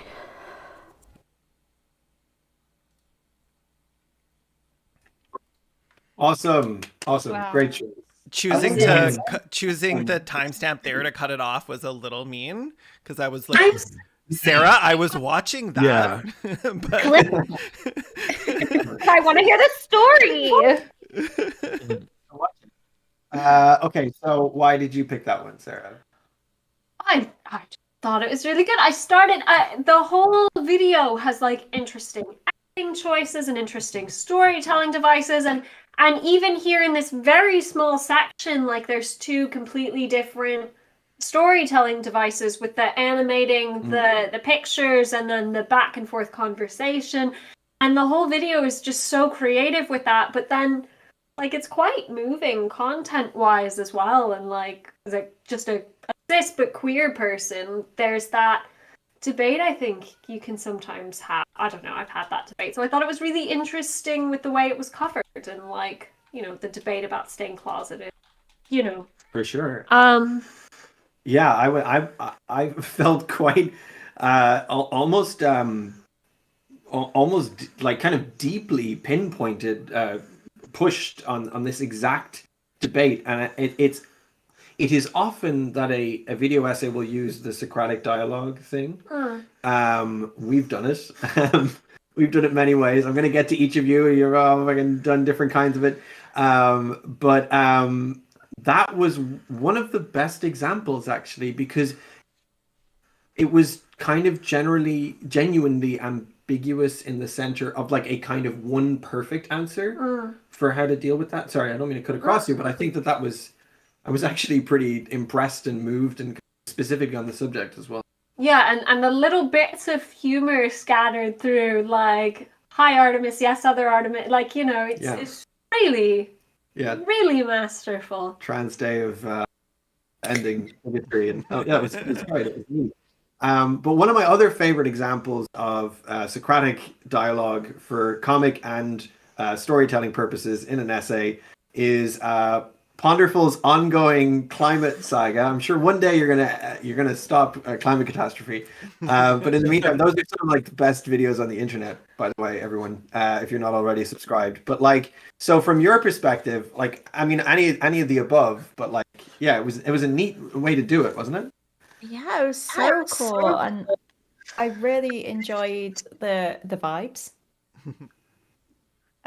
Like, I think a lot of us use that technique to show opposing sides that are always opposing, but this seemed more like a discussion, like a normal discussion, sort of like, oh wait, I thought you were saying this, and like, oh no, we're kind of agreeing on this thing. Like, that's sort of it. I think that kind of teaches people more how to actually have these conversations in real life rather than some made up character that's there to represent the opposing view and only the opposing view, because people don't really work like that. I was really impressed with the style of the two character thing, and like Sarah said, just such a warm person that I could just imagine watching more of. Like, the conversation itself is an interesting one for me to listen to. I don't have thoughts so much, but yeah, that is a really nice way of getting the different opinions across, especially to those like me who don't have skin in that particular game. Yeah, I think I'm definitely going to hold on to it as a thing to steal in future video essays as well. I can see Turb, are you trying to get in on this one? Yeah, I just wanted to piggyback off what Ponderful was saying. By the way, I love that headphone lighting in the background. It's amazing. I love headphones. But anyways, when we're talking about specifically, I like how real it was. I like how real it was, because we have those conversations with ourselves as leftists all the time. Because at the end of the day, we all still live in these bigoted societies that have all these isms that we're trying to move through. So it's very important to have conversations that are deconstructing these spears, but at the same time we have to realize, like, I can't really relate to the trans example, but if we're talking about like my isms, like me being a black person, when I talk about spears of disenfranchisement, at the end of the day, I understand some people gotta eat at the end of the day. You know, some people don't have time for the revolution to come. You know, they want to eat, they want to care for their families. They might have like 4 children that they're working 3 jobs for. So debating these isms is very hard for either like a black person to do the same way it is like a trans person to do, forming in heteronormative society. and I can't speak for that experience specifically, but it's really refreshing to see like such a real conversation happening in this person's head, and you see like this view of like, oh, I'm living in this normative society. Oh, I want to de-radicalize this heteronormative society, and they're combating and they're going back and forth, because that's like how real conversations happen in like my head while I'm writing scripts, you know. So it was really nice to see that in video essayist form. Very awesome stylistic choice, you know. Yeah, for sure. No, you've said it exactly. I think there was something kind of just it did kind of capture maybe a deeper level of honesty and frankness and self-disclosure in terms of that like dilemma, you know, because I've definitely thought about like the representation question and like looked at myself and asked more honest questions than I'm necessarily willing to ask in a video essay, you know, like, is this trans representation or is this just me representation, you know, like am I just waving my bits around, you know? So I'm willing to take on that subject anyone from Respect the Dead, which you should also check out. Very good plug, Neil. Jump in, anyone. Term, was the phrase you just used spears of disenfranchisement? Yeah. You are such an insightful guest. I'm stealing that. That's so cool. Thank you. I've never heard that phrase before, but it's neither. It's very visceral.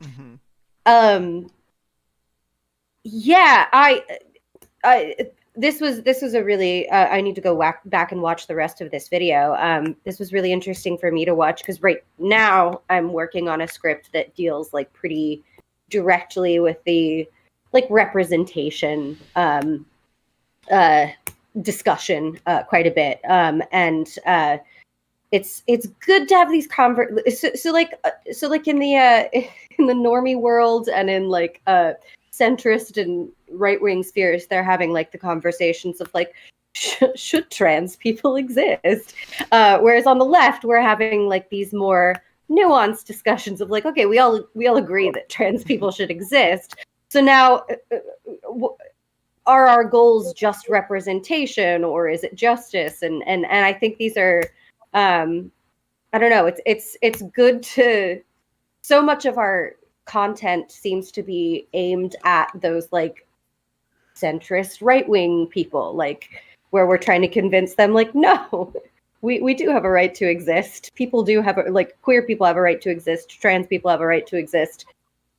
Women have a right to exist. It's refreshing to see a video that is not aimed at that audience and that is aimed at us and like the more, shall I say, evolved discussions that we should be having. And yeah, cozy vibes were great. It was also just like, as somebody who has dog shit quality videos, it was really nice to see such high quality content. Everything was like very crisp and clear, sound and visual wise. Yeah, it was pretty swishly put together, and I do think the Photoshop like illustration in time lapse was like, it was a nice touch, and actually I could love see it. Yeah, and it can like evolve the medium. I'm always excited when somebody does something that's like, you know, you're starting out, and this is like, that's a really imaginative idea. It's like you could do that, and you could take it to the next level, and you could blah blah blah, blah and make it really super swish. And then also, I trust your imagination to come up with other things of that nature that the rest of us can steal. So thank you. Welcome to the party. We'll see you in the Discord. By the way, it's a good, if you are one of the creators whose videos we've picked tonight, give us a shout, get in touch with myself on Twitter, or send one of us an email. Probably Twitter's best, or Discord, because we've got our own little thing. We've got an additional thing set up for supports for creators. Yes. So yeah. It's sort of like just casual chats, but just casual chats. We do help each other out, and we can jump in on each other's videos and that kind of thing. So So yeah, it's community building, that kind of thing, mostly centered on Discord. So Mandy, Kaylin, did you have anything specific to add to the takes on this video? I have a very silly observation that's not very important, but really great subtitles. Fantastic subtitles. 10 out of 10, no notes. There was like one that was in parentheses that was like, if eye rolling was a person or something like that. And it was just beautiful. Something I've noticed actually with a lot of the content creators we've featured on this, not this tonight, but like other streams we've done, almost everyone has really good subtitles. Like that's the accessibility. I really like seeing that. And I like it when people like have a little bit of fun with their subtitles too. So yeah, just excellent subtitles. I think I saw the chat was happy about that too, but just wanted to share that specifically. No, they were great. If the Thor meme was a facial expression. Yeah, I like that one too. All right, Kaylin, just so you're not left out. No, for me it was the Photoshop. The like almost like deconstructing the way that I like looking at it the way I would have done it. This is like the exact opposite, and immediately like clicked a few things in my head about the way that you can play with things and like have fun without it actually involving not too much effort, because like obviously this took effort, but without taking it too seriously. Sure. Which is like something I really appreciate, because even though like it was describing a very real phenomenon, like we're kind of watching a frog being boiled alive, and that should be a little disconcerting, but instead I was watching it like, okay, this is adorable. This person is like expressing themselves in a way that didn't even need to be in the video. The video would have been like amazing without it, and just seeing these like little bits of people's personalities in the video and seeing the ways that everybody finds something different, like something that's them. Like that's the things that like that really stick with me after watching something, where I'm like, okay, this person has like an incredibly unique style, and I really appreciate that. Yeah. Again, it's the combination, the the algorithm sweet spot of creator envy, just on the cusp of like, maybe I should pack it in, but also kind of like, oh, but I will revel in this plagiarism in future, like, but also just bringing new people and new ways of doing it. Like what I really love about this is having you all here, because we're all such kind of video essay nerds. We're all like, we can kind of break down like the style and the medium, and then on these like artistic levels and like on a praxis level or whatever. But then you have these new creators that come in, and we always have some new thing to get excited about. And you can see your friends get excited about an aspect of the thing, an aspect of the medium in real time. And I love that. So actually, on that note, Turb, hey. Dear friend, hey, Turb, I want you to talk about a video that you brought to the fold, How to Be Human Online. Okay, first things first for the chat, this person's pronouns are they, them. They're the Dainty Funk on YouTube. Amazing creator. I kind of have a bit of a history with this creator too, because we're also part of as you know, on YouTube there's a growing community of marginalized voices. This community has created things like this stream, you know, and like areas of YouTube, specifically Black YouTube. There's way more video essay centric eras that avenues that Black creators are like coming up from, and this is thanks to people like FD, Foreign, Tiana, Shanspear. All y'all amazing people have been curating this Black space, and one of these people who have been in these Black spaces doing really amazingly, who I feel the algorithm is kind of shunning, is Maud. And Maud is one of my favorite creators that are coming up. And it's kind of a travesty that we can't watch the first section of the video, because Mod is all about visual presentation. Like watching their videos, you can really see how much effort they put into the visual presentations in tandem with their poetry, and how it all correlates in the editing sense, which is, for me, that does the complete opposite, where my editing is centered in just pop-up stuff, jokes, comedy, my script. It's amazing to see, like, not really my antithesis, but someone on the other side doing something like this. It's just so fucking artistic. This is creators envy again. But yeah, creators appreciation. So yeah, Mod's an amazing channel, and that's why I wanted to feature them specifically. Yeah. Wait, give me like a second.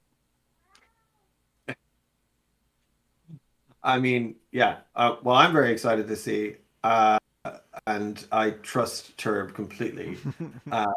So we know that this is going to be good. So yeah, okay. Yeah, I'm ready to concentrate. Yeah, the cats who were fighting in the room. Yeah, Sarah was just getting rid of them. Yeah.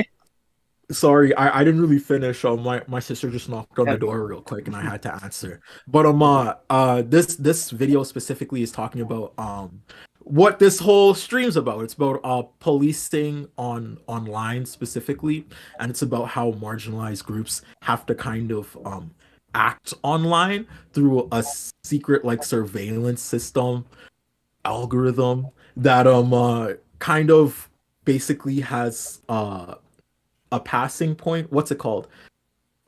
The layer of the cell that like lets things out. Membrane. Huh? A membrane?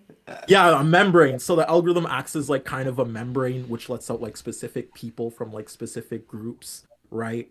And like people that don't perform this act of like this dance for the algorithm can't go outside this membrane.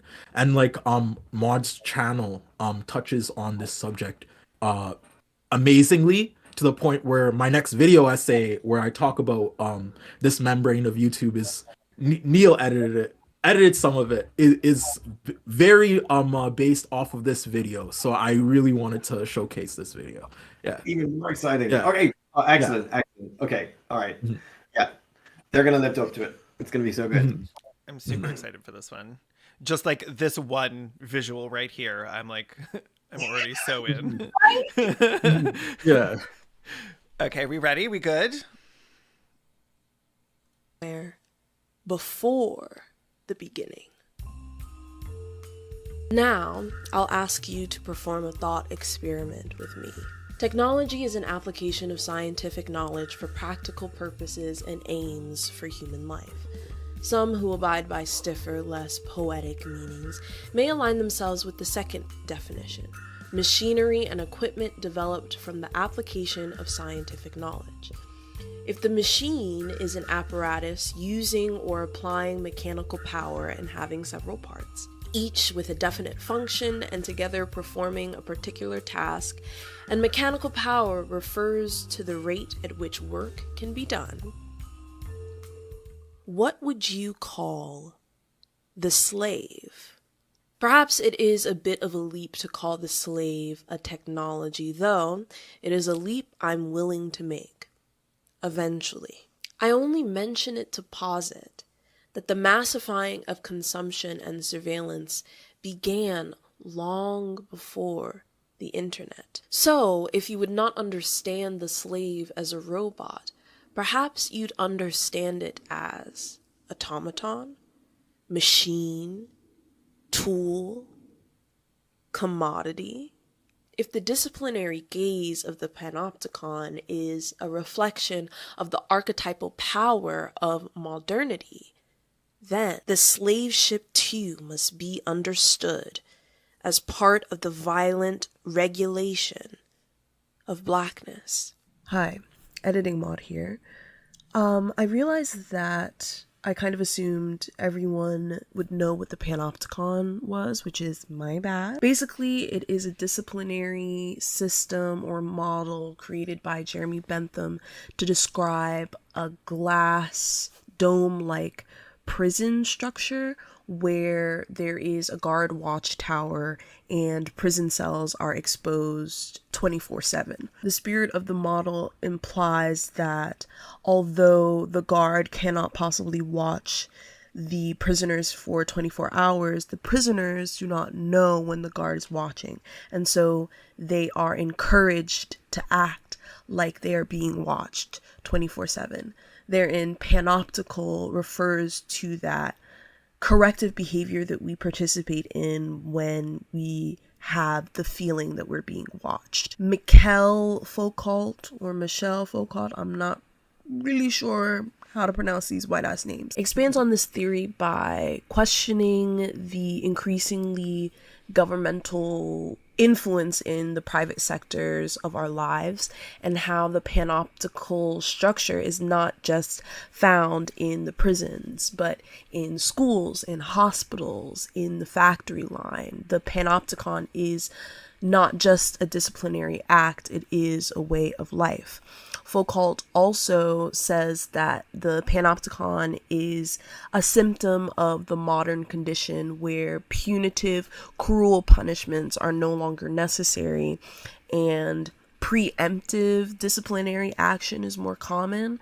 But Simone Brown argues that this is from the lens of the majority, the hegemonic majority, and for marginalized people, specifically in the case of Dark Matters, Black people, violence has always been used as a way to correct inappropriate behavior. That has not changed in the case of modernity.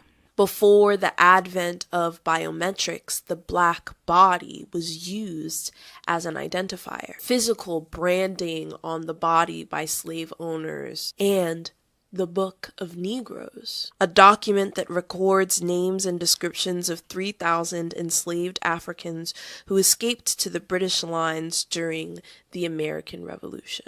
There is a gap in study when it comes to surveillance specifically and its effects on marginalized communities, what it means to be watched and surveilled by both the state and also by fellow users. Brown discusses the different kinds of valences that we can participate in, and one that struck out to me that I thought was really relevant was the phenomena of sousvalence. Sous meaning under. So to sousveil, you must have less or comparable power to the thing that you are watching. Not only do we have an authoritative power in the heads of Twitter, Instagram, Facebook, TikTok, social media, taking down videos that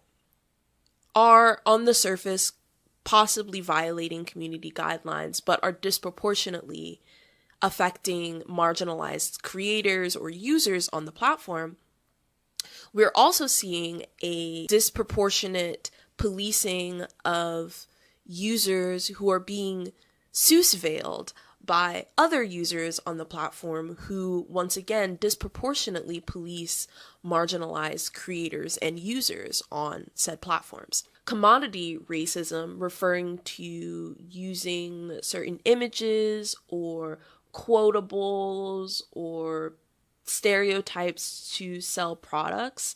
Think Aunt Jemima or any kind of like cleaning supply product pre the 2000s maybe, Mickey Mouse even. Allowing that to disseminate into the public through that avenue allows scientific racism to be administered through small doses and allows the public to further police people who are victims of commodity racism. There is an intoxicating power of attention that we are able to siphon online in ways that we would never be able to do away from the keyboard. I refrain from using terms like in real life because at this point, we are experiencing a reality both online and away from the keyboard. We are not inauthentic online. The performance that we are performing on the internet is not completely antithetical to who we are and how we function in the day-to-day. And we also see that the internet is actively affecting reality. And for some reason, I can't shake the feeling that we also want to be watched. Be honest. Don't you want to be famous?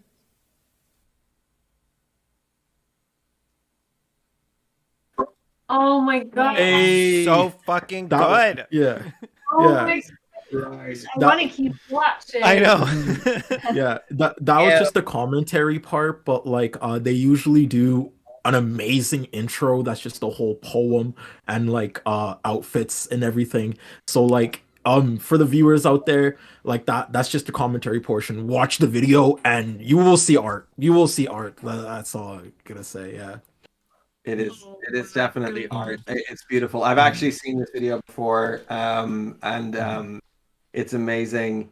I've always been taken, like, I'm reminded again, like, this idea of like susveillance, and the idea that there's sort of like might makes right, logic that we have of like we can democratize and moderate like as a collective, and then you just go like, yeah, but like the world is so fucking racist that it's just going to like target minorities, and the same thing happens with like the kind of like mass reporting that happens on Twitter with like any trans person tweeting about anything, so that sort of like, yeah, it's such a specific vibe, such a specific way of cutting a number of the questions, like in this case, in this section, the panopticon and like us all watching each other. But overall, it's just fucking jazz. It's just like art. It's like you just have this like beautiful mind and this kind of beautiful artistic brain like washing over you. And I always like come away just going like, I mean, I don't know what to do next, but I know I'm changed. It's beautiful creator. My question to you guys, I kind of have a question to y'all. This is basically what I've been fathoming behind the scenes a lot of the time. We can answer this off screen or like not. By the way, these questions are kind of more personal in the sense of like being surveilled online and like having to censor yourself. When you're writing for an audience, like who are you thinking about?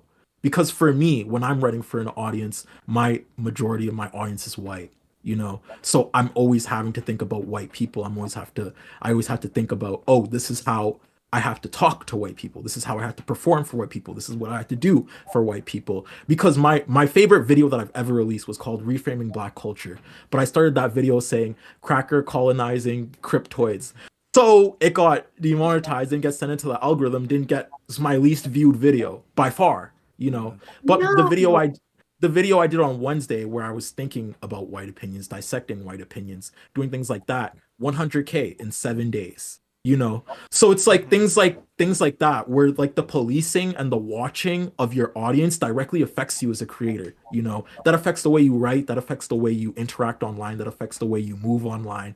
And for me, that's very jarring because I live a Black impoverished experience. You know what I mean?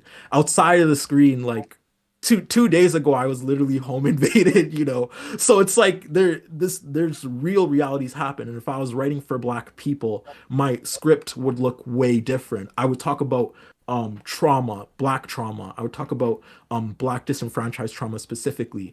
And I would pour my heart out into it. But since this is like the way I make money, because I've dropped out of school, this is the way I have to move. So I have to move in like a sort of like shell that I have to pick and choose when I talk about Black experiences and how patronizing it can be for my white audience. The less I don't see revenue on my channel, less I don't eat, less my family doesn't eat, because I have to provide for some of my family too, my little sisters, So there's like in terms of like casing, how do you write for your audience and like how do you feel about that? I can pop in here because I was thinking about this the other day. Somebody left a comment saying that my queer rage and my trans joy videos were the first videos they watched where like at no point was I like actually speaking to anyone that wasn't queer or trans. Like it was just like us, we, like our community, our experiences. And both of those videos did okay, but both were demonetized, which like the queer rage one is fine. That the intro had like vintage gay porn overlaid over like Jesus on the cross with like hate preachers voices in the background saying slurs, so like that's fair.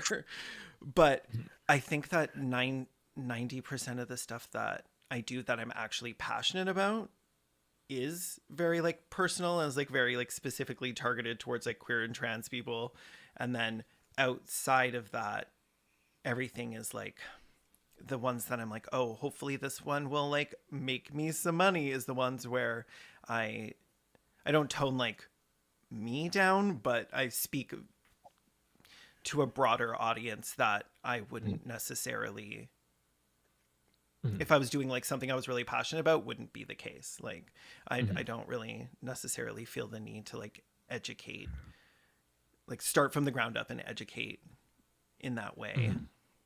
Yeah, I was asking that question because like the patronizing feel of it, we don't talk about it enough as creators, and I feel like Maud touched on that so much in the video, you know. Yeah, I mean I think first of all, like we're incredibly lucky that we mostly have a queer audience and we mostly speak to that queer audience. And we're white, and then, you know, I think there's maybe some specific choices with thumbnails and things where I'll be like, I'm going to be on the like mask side of androgynous on this thumbnail just because I want to expand the possible. We've noticed there's more clicks when Neil is mask presenting than when Neil is presenting. Yeah, when I'm presenting femme, it's like, oh, you want to watch some kind of a pronoun video, do you? But I do think we're very lucky, but also at the same time, there's this I've noticed this lately, and actually because you've been so honest and full disclosure, and it's such an interesting fucking problem. I within my own frame, I'll try to be as frank with you in kind. And that's, I've noticed I've come across this same fucking moment in every video where I kind of apologize for being Butlerian. I apologize for being like a performance theory person where I'm like, you know, like, oh, some people are like, you're born this way, and some people, but me, I'm more of a like, you know, queerness is this ephemeral, and I have to explain this same shit every time in every essay where I'm just like, you know what? Queerness is whatever the fuck I want it to be.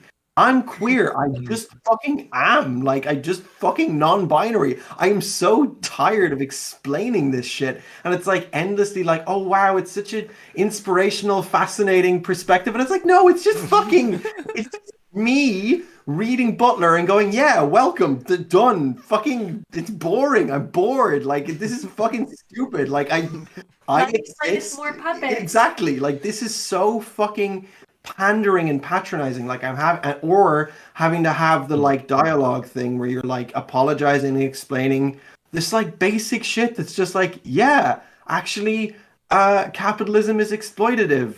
I'm fucking bored. Like, this is, can we move on to incredibly difficult things to contend with? You know, we do, not to undercut, because I think that was such an important point. I was just thinking much more literally of like, I'm always coming in and being like, 50% of our audience is American, we need to explain this.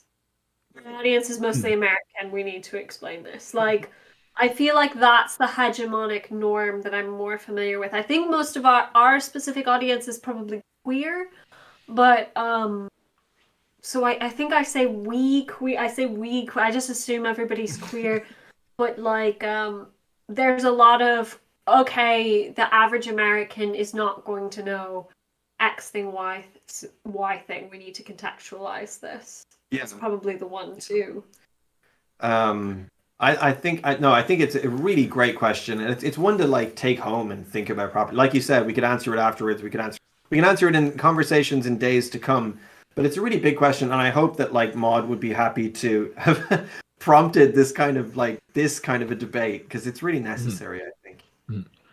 Could you give me like 30 seconds? There's something happening downstairs. I gotta be back real quick. Okay. Thank you so much. No, I do want to get like just in general with the video, whether it's in response to Turb's specific question or just in general the video, if there's anything Hoots or Mandy or Mika want to throw in on that. Yeah, I mean, I'll jump in kind of to both points. First of all, like the video, I was just like coming over all this technical stuff on this video, like the finishing it with like the question of like, do we want to be watched, and then immediately cutting to her looking in the mirror. I was like, oh, I love it. Yes. I love it so much. I loved all of the looks in it. Like I was dying. They just like, and all of the arguments were like so well formed and so intelligent. It was such a good video. I need to watch the rest of it. And then I get like to that point about the about how we perform for our audiences. I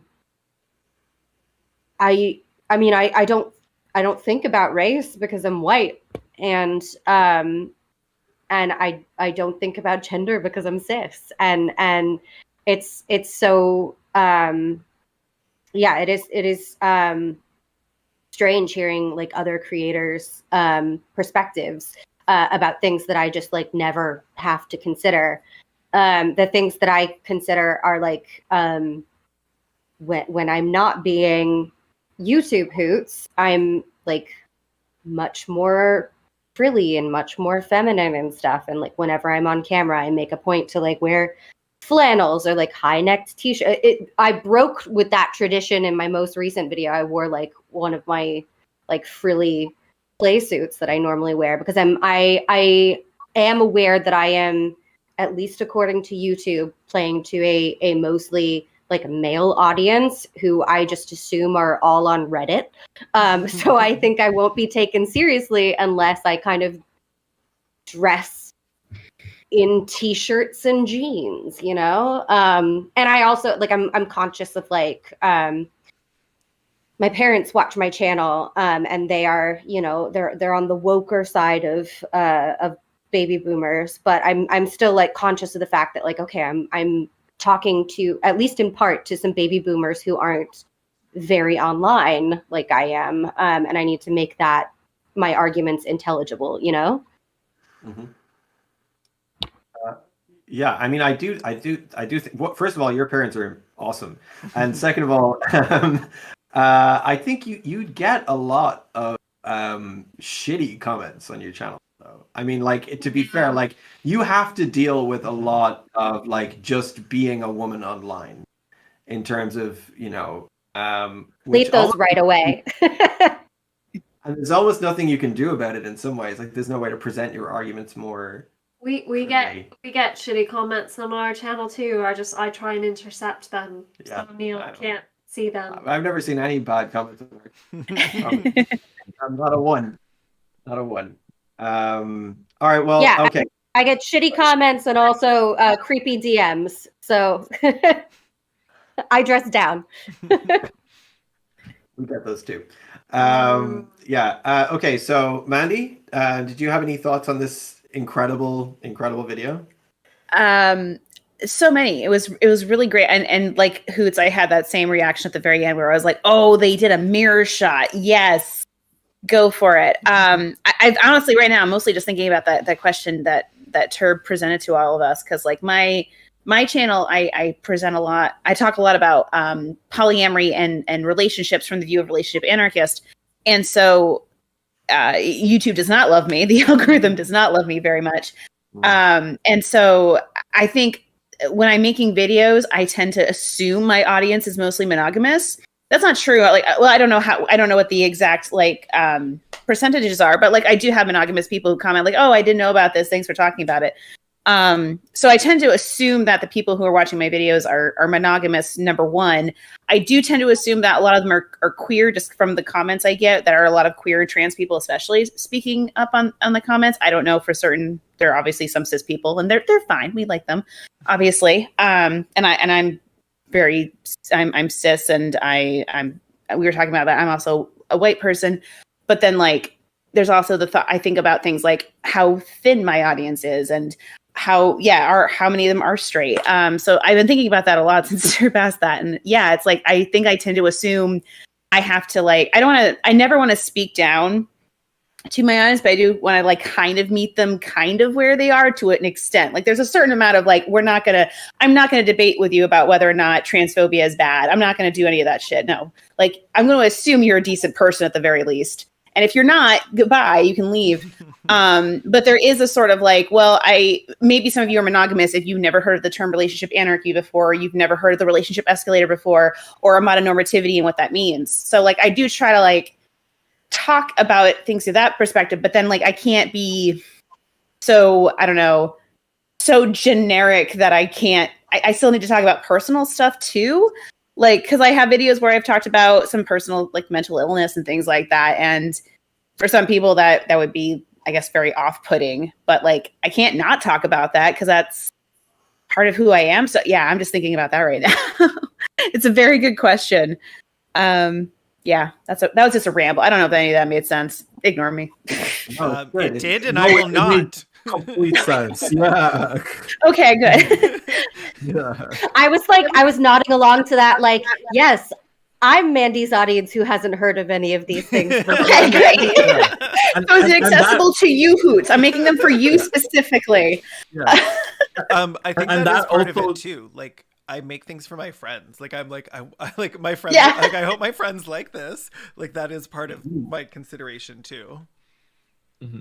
And that also like helps me as a creator that wasn't to add to your point that's not I guess a part of these fatphobic incidents, because I have been skinny and tall my whole entire life, so I've been applauded for that. So it's really insightful to see. I just want to say from talking about your experience that helps me a lot, you know, as an activist and as a writer, you know. Beautiful. Yeah, sorry, you were gonna say, Sarah? No, it's fine. Yeah, well, I mean, I guess just finally, Mika, like in terms of it, like this amazing video and like the question of being seen and then like what you present when you were seen, in terms of amazing, insightful question that's kind of got us all like falling through the floor of reality. Like, what is your take when you talk about like autism, or when you talk about climate catastrophe? Surely, like, you must be making some dark, dirty compromises there somewhere, right? Well, with autism advocacy, my main focus and my main concern is autistic people and how they're going to receive my work. And those are the comments that mean the most to me. I don't look at negative comments. So yeah, that's really the only people that I have in mind when I'm writing my scripts, particularly about autism advocacy, is, am I saying things that are relevant to the autistic community and which are, I know, going to be received well, and B, are they things that aren't normally said? Because there's a lot of content out there about autism, but not a lot about how neurodiversity intersects with other things. So that's kind of where I'm going, and that's really my only concern. That the video that we just saw the clip of, I'm very excited to watch the rest of that, because I'm kind of low-key obsessed with the idea of panopticons and how they work on us, and how, like, psychologically that effect influences us. Like, I know there's been like studies that show that if you even suggest to people that an item in the room is haunted, they'll behave differently. They'll behave as if there's somebody watching them. So, like, whether they believe in ghosts or not. Right. Like, growing up as an undiagnosed autistic girl, you go through a lot of sort of self-monitoring and wondering how you appear from the outside. Why am I being reacted to in this way? There's so much self-moderation going on that, like, this, yeah, imagining that I'm being watched is like a part of my psyche and has been from the beginning. So I'm really excited to watch the rest of that video. The mirror scene just had me like, I was so upset when that got cut. Yeah. Well, no, they're a great artist. This is the thing about great art, you know, like within the medium, by being sort of slightly ambiguous like that. I mean, just watch the rest of the video. I'm going to rewatch it anyway. Like they're just great. Like, and it's such a great choice, Turb, and thank you. And fucking such an honor to have you on the stream. Thank you so much. I mean, thank y'all for inviting me, because this is that whole thing of like the sound membrane only letting selective people out there, and like you're inviting other experiences. So like you guys are actively combating this, like, I guess, viewership system, and I love that, and that's why I wanted to be on. You know, thank you. Well, great, good. We have to fucking mix up all the membranes so there's no insane in the membrane. Insane in the brain. Fucking said that word, haven't you, Mandy? Okay, so speaking of incestuous filth, we're going to do our nepotism baby of the stream, and I believe Kaylin is delivering this one to us. This is fantastic, Mr. Fox. Finn is an amazing creator. I'm so glad we finally get to kind of rant about how good he is. But I'm going to let Kaylin do the ranting for us. Okay, so this is one of those channels that I found accidentally while doing research, and then realized we were mutuals on Twitter before I had actually watched the video, because like you'll see like tweets and you'll just like follow someone and you'll talk, and then you actually eventually go watch the channel and you're like, oh damn, this is good. Like, this is really good. Which is, I think, probably how I ended up like meeting like almost all of you too. It was like Twitter first and then YouTube. But whereas I think for a lot of people it goes the other way. But like, as I've said on this stream too many times now, I don't really watch YouTube other than like the people that I know, because I don't know, I don't have time, which is why I actually like this. I'm like, sure, I hope we help people, but also it's really nice to like see some good shit. Like, I'm just here for me. But yes, Finn, everything Finn does is so like compassionate and earnest and real, and the way that it comes across is always like you believe what he's saying because he believes what he's saying. Like, there's no like fluff, there's no like unnecessary like filler or like digs or dunks or anything. It is just like, here is exactly what I need you to know, and I'm gonna present it in the like in just like an amazingly like concise, perfectly edited way. And he's probably in the chat right now. He is. I was actually just about to say he is in the chat right now. So hi, Finn. Thanks for being here. Sorry that you have to watch your own video. I do not like having to see my own videos. I've tried to watch somebody like stream my videos before. I'm like, oh no, this isn't happening. Just turn around. Just turn around for the next few minutes. Surprise! We're not even going to watch your video, Finn. Welcome. I'm so glad you're in the chat, and we're going to watch your amazing video. And it's one of my favorite of yours as well. So let's do it. Yeah, it's so good. Okay, are we ready? We're good? Yeah? We're good. Yeah.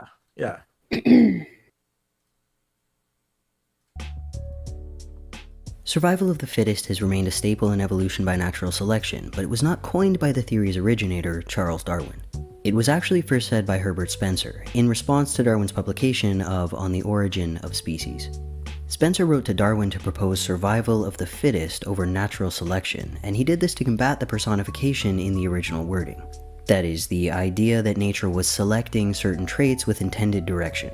This was, of course, not the case. To this day, you can sometimes still see the problems with the personification of evolutionary biology, at least where English is concerned. Some of it is just limitations of language, but much of it is poor word choices and misunderstandings by certain speakers.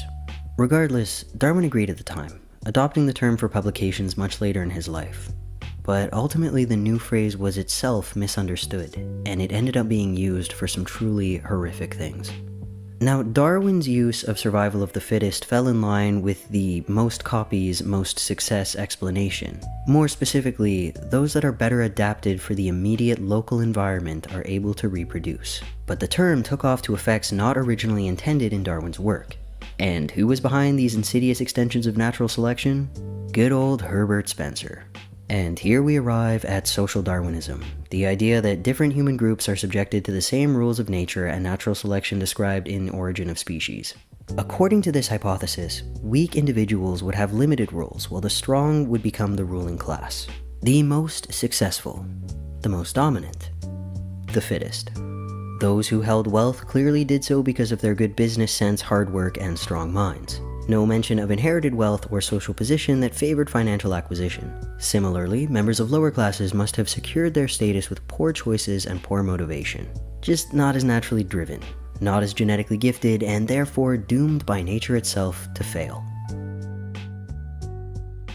This thinking was used to thwart attempts to reform society through state intervention, as it would interfere with the natural process. Those succeeding were meant to succeed and procreate. Those struggling were meant to struggle and die out. Pay no mind to the social aspects that determined who succeeded and who struggled. This thinking wasn't just limited to class division and reinforcement of the status quo within European cultures. It was also a major catalyst in imperialism, colonialism, as well as racist conquests and policies, all based on the belief in the biological and cultural superiority of white European nations. This inevitably paved the way for eugenics, a belief system that aims to improve the human gene pool by ridding it of any people deemed unfit.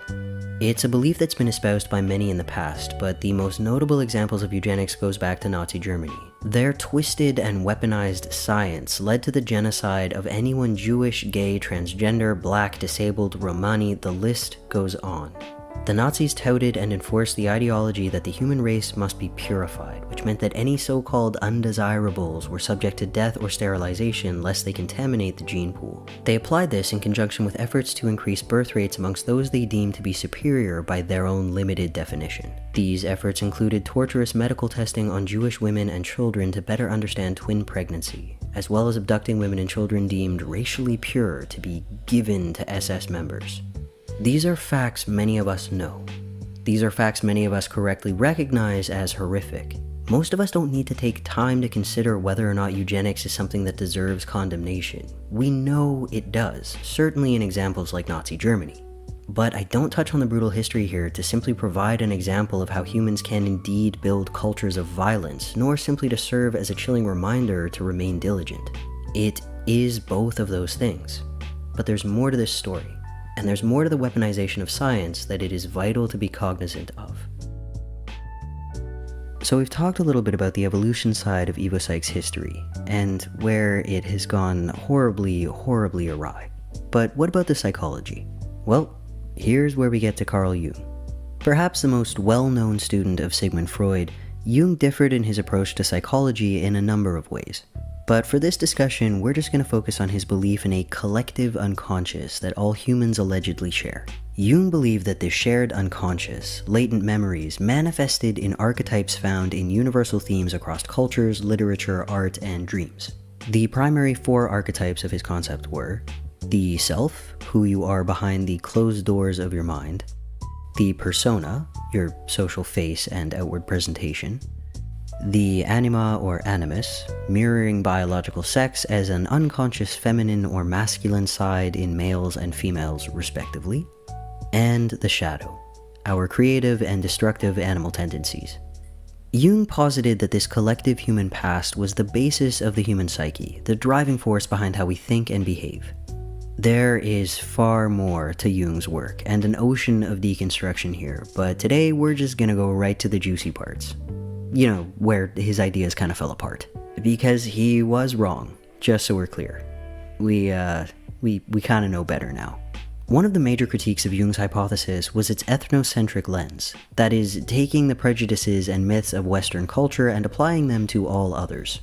Feminist scholars have also criticized Jungian psychology for reinforcing stereotypes of masculinity and femininity, and we can add that to the incorrect assumption that gender is binary and sex is strictly bimodal. But the most damning criticism is that the vague nature of Jung's archetypes make them impossible to study further or prove in any capacity.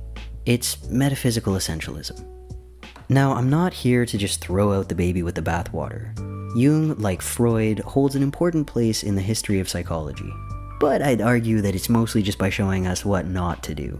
He exemplifies the problem I'm hoping you're picking up on here, being limited by your scope, and driven to fill in the blanks in a way that makes sense to you personally rather than one that is honestly reflective of humanity. This is, unfortunately, at the center of a lot of conversations about evolutionary psychology because of its very nature. It's a problem when discussing a lot of fields of research. It's why we need a variety of perspectives, all trying in good faith to prove each other wrong and prove themselves wrong. Because when you fall into confirmation biases and assuming higher authority, it's bad science. And when you're doing this on behalf of the entire human race, it's not just bad science, it's active misguidance that encourages ignorance and harm. Well,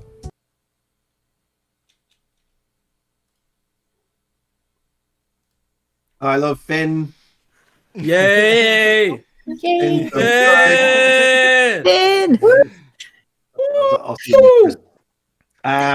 Yeah, it's just a really good video. Like, I love Finn's voice. I love, like you pointed out, I love the absence of word fatigue. I love the efficiency of the argument and the gentleness of the sort of like assured, gentle. But of course, this is better and this is true, and we know this to be true. And it's such a great way to. It's such a great reply to Jordan Petersonian Jungian bullshit. To have someone that gentle and that wise, with such a lovely voice and such a gentle attitude, to be like, yeah, but you know, that's not how evolution works, and that's not how psychology works. And I just feel reassured that, like, oh, good. Well, if Finn's on my side of things, I think I'm going to be fine. Yeah. So big fan. I'm going to give a little bit less of a democratic space to everybody going forward, because I'm aware that with time zones and everything, it's probably getting incredibly late for Mika in particular. Yeah. So we'll probably won't dissect the people in the later half of the stream are going to have a slight disadvantage in not being quite dissected and relished in quite the same to quite the same length. But if anybody has any input on that video at all, I'm more than welcome it. Say something shitty about the algorithm. Look, based on that video, it's suggesting that we watch a Jordan B. Peterson video. No! The algorithm sucks. Fuck it. A very, very small percentage of people who watched a Jordan Peterson video are being recommended Finn. I hope. I mean, one can hope. Because it's just like words. But yeah, it does suck. Sorry. You've sent people down the alt-right pipeline, Finn. What the fuck are you doing? Oh, no, you go ahead. You first. You first. Okay, thanks. This isn't necessarily a commentary on this video specifically, but I just wanted to say about Finn in general. I really enjoy Finn's work because Finn is talking about sort of masculinity and gender expectations and sort of societal expectations on gender from a transmasc viewpoint. And I just don't think there's a lot. It's probably because the algorithm is horrible, but I don't get a lot of recommendations for transmasc creators in leftist spaces. I just don't see that a lot. So I think it's just so incredibly great to have that perspective. And I haven't watched this specific video from Finn, so I'm going to have to go watch this now. Oh no, what a tragedy for me. So like, I really appreciate Finn's perspective, and I'm hoping that by people clicking on this video and watching it, in your own time and watching the full video, obviously, to help the retention rates and all that, maybe that helps us to find more creators and people with that perspective. Because I just think that's something we're unfortunately kind of lacking in YouTube space. Not to say that there aren't any, just I don't see as many. And I would like to fix that. I would like my recommendations to have more of that and to see more people submit, hopefully to the stream and other such spots. So that's just what I wanted to say. No, great point. Yeah, absolutely true that. Turb, you wanted to jump in on it too, yeah? How I met Finn was through FD, through FD's community tab. So I just want to say, creators out there, community tabs are powerful. Shout as much people out as you can. But specifically, I found Finn through the community tab, and watching their videos is a great. They're like such a positive example of masculinity, because when I first got into, I guess, dissecting my own masculinity, it was through FD and through his style of content, which is amazing. And they make very much similar content as Finn, where they sit down and they're like talking to you very really. So like having creators like that is fucking phenomenal, because I just want to say, like, I talked about this with Finn, but when I was a little kid, we didn't have Finn, we didn't have FD. We had like the toxic algorithm with like pickup line books and things like that, which like just reaffirmed toxic tropes of masculinity. So when I was discerning masculinity at first I was like, throw the whole thing away, because that's like the what we want to arrive to as leftists at the end of the day, just throw the whole concept of masculinity away. But we also realize that there's positive performances of masculinity, and that's something Finn tackles that I love, because like there's nothing inherently wrong about lifting weights, right? It's the performance of masculinity around it, and like what people want to embody, and for sexual desire reasons, for the conquest of woman and things like that. And that's the trouble behind it. And things like that, Finn so masterfully like dissects in such a way that like I love him. I love him for that. Yeah. I love that. I do feel like FD and Finn are sort of like respectable creators, whereas you and I, Turb, are kind of like silly boys. Yeah. I think that's okay. There should be space for everything. Like if anybody else wants to just like praise Finn before we move on to the next video, just because of the pressing time of the next number of videos we have to get through. I'm absolutely here for anybody who wants to have a go at the idea of human nature. So, I'm a neurodiversity advocate, so break that shit down in any way you can. No, it's great. But I think we should just remind people that if you are a creator out there, you can submit your videos as well, because I think we forgot to do that last time. And I just remembered. Yeah, I've screwed up. I haven't put it in the discussion, but we've got it on the Twitter page. I believe Kaylin might know our email address, otherwise I'll look it up. If you have a video, if you're a creator and you'd like us to look at your video, we do get a lot of submissions, so please don't be offended if we don't pick yours. But if you'd like us to look, we do look at all of them, and just send us an email with your name, your pronouns, bit about why you made the video or what it means to you. And just one video. Yes, please. Just one email. I've had a couple of double ups, and we are looking through all of them. And people who've sent some from like weeks and weeks ago, you may still actually make the grade in weeks to come, because we're kind of like, this week was a bit of a like. Just send us an email with your name. Yeah, yeah, just like you were saying last time. This month happened to be a bit of a transphobia intersectional kind of month, but sometimes we're trying to balance what the tone is. You may think, oh, I haven't been picked yet, but you actually are. Probably you already have a yes next to your name. You just aren't that particular pick for that month. So do bugger off and don't be sending us any more emails or whatever. But yeah, it's fthealgorithm@gmail.com, isn't it? I just put it in the chat. Yeah, you just put it in the and then you're secret. Yes. F the algorithms with an S. F the algorithms with an S at gmail.com. F the algorithm was taken somehow. Oh, for heaven's sake. We thought we were so clever.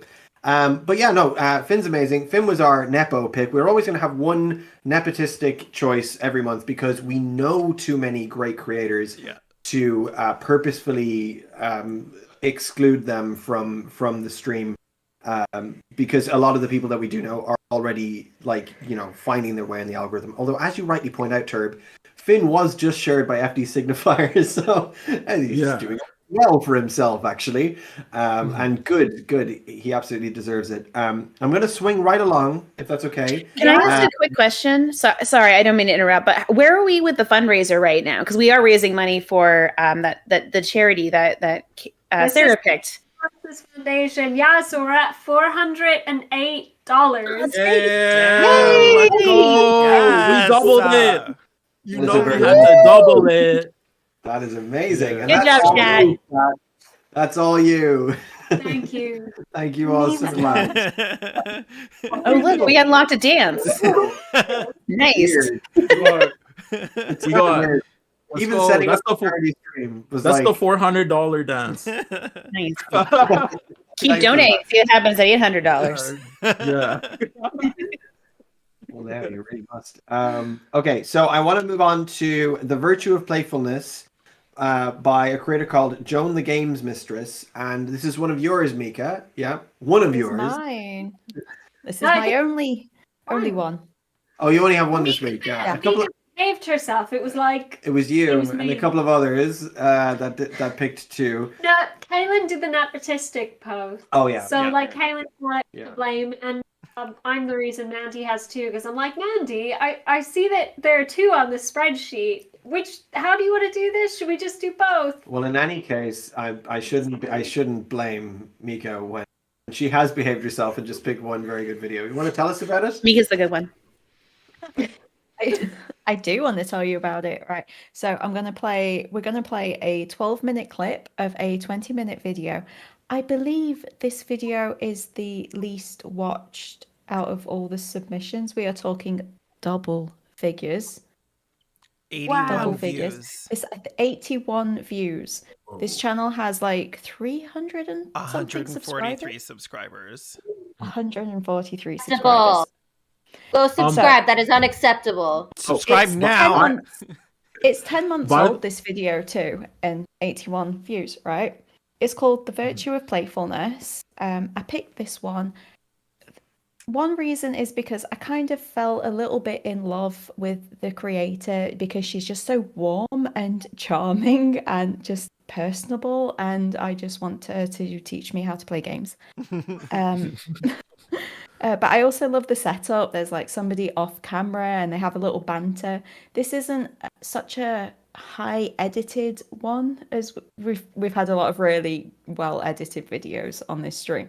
But this is just you're in a room, you're chatting, it's fun, you're going to play some games, we're having fun. But it also really spoke to me on a personal level as somebody who has struggled to find my playfulness in the past and who has let anxiety put me off trying new things and learning new things. This video made me cry, like bawling, but I also came away just joyful and inspired, and it's just such a wholesome, nice video. Roll the clip. You don't like this video, you're a bad person. You are. I'm sorry. Your heart is dead.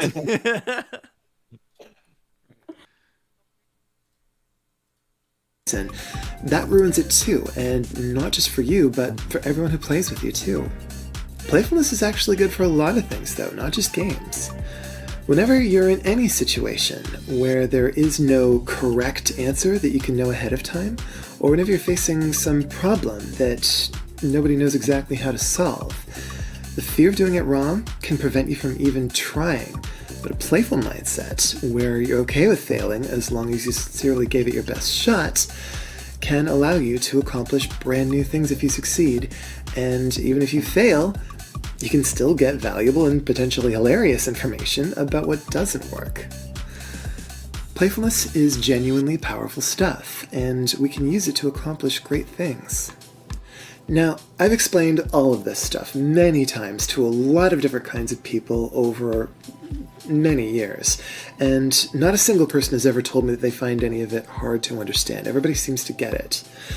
In fact, it wouldn't surprise me if you already pretty much knew all of this before you even began watching this video. You might not have put it into words, but still. But in the decade that I've spent recommending and teaching games at the cafe, it's become very, very clear to me that many people, perhaps even most people around here at least, find it a real struggle to engage with games playfully. So why is that? Well, it goes back to that stigma that I mentioned earlier.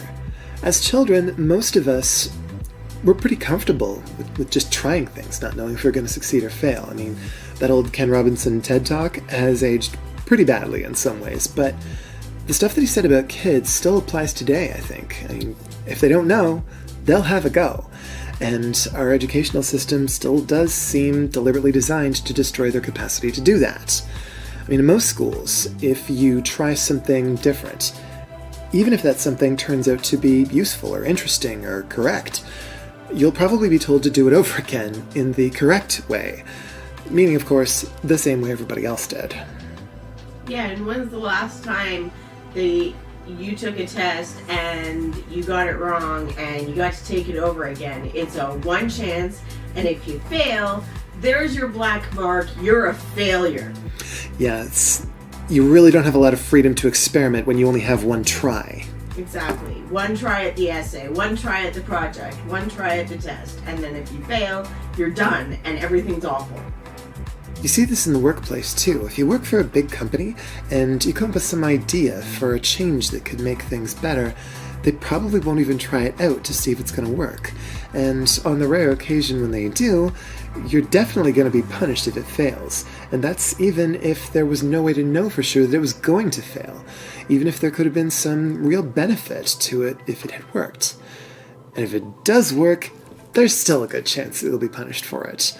Probably by people in the company who were benefiting somehow from the old way of doing things and are now annoyed with you for changing it.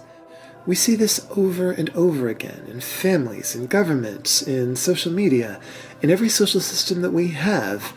It just reinforces that stigma against ever attempting any action where you might be seen to fail. Whenever you're put into a situation where you have a chance to act on something, you're really only given two acceptable options. You have to either succeed brilliantly in exactly the way you intended to, or don't make the attempt at all. We've been meticulously taught this, and mercilessly drilled into us, that any other option will be punished with mockery, rejection, ostracism, and whatever else people can think to do to you. It's not always true, of course, but that is the lesson that we're taught. There's this one movie clip that really kind of sums it up for me. It's from this movie called Moneyball, and it's about a Major League Baseball team that's not doing particularly well, and they've just taken a tough loss, and the team's back in the locker room, and they're trying to shake it off. They're trying to sort of remind themselves that this is still a game after all, it's supposed to be fun, and they're actually really lucky to be able to play together as a team for a living. And then our hero coach character, who's played by Brad Pitt, walks in. And this guy's basically like the anti-Ted Lasso, and he's also the clearest illustration I have ever seen of what our society actually believes about play and games deep down, not what we tell ourselves we believe. Here's a link. The scene's about 1.5 minutes long. Just go watch it and then come back here. Like, really do go and watch this thing. It's actually important to the point that I'm trying to make here. You heard the lady. Okay, so, did you catch the message behind this scene? What we're being told here is that it's better not to play at all than to play and lose. How dare you have a good time playing a game you didn't win? What the hell's wrong with you? Don't you understand that winning is the only acceptable outcome? If you can't win, don't bother playing, and definitely don't have fun. Yeah. You tell him, Brad Pitt. I mean, that's the message. It's a terrible message, but we get it over and over and over again, starting from childhood through school, work, family, everywhere. When the penalty for failure is so much worse than the penalty for not trying, only a fool would try. Unless, of course, they had some way of being certain of the outcome beforehand. I watch people struggle with this every time I go to work. People approach that huge wall of beautiful games at the back of the cafe with all these exciting titles they could try, all these experiences that they could immerse themselves in, and so often they just stick to Monopoly, Guess Who, Snakes and Ladders, Cards Against Humanity, you know the ones. And there's nothing inherently wrong with those titles. They're fine games, but they have something in common, and that is they don't require you to try. No effort required, sincere or otherwise, which means you don't have to be playful. Now, there are situations when it's not a good idea to experiment. I mean, if you're doing open heart surgery, or if you're trying to land a passenger airplane, that might not be the best opportunity for a playful approach, but there are... High stakes playfulness. Extreme playfulness. Ah, so 90s. But these are people who have deliberately gone out of their way to travel to a board game cafe. They've made that much of an effort to go to a place where it's going to be expected that people will be playing games.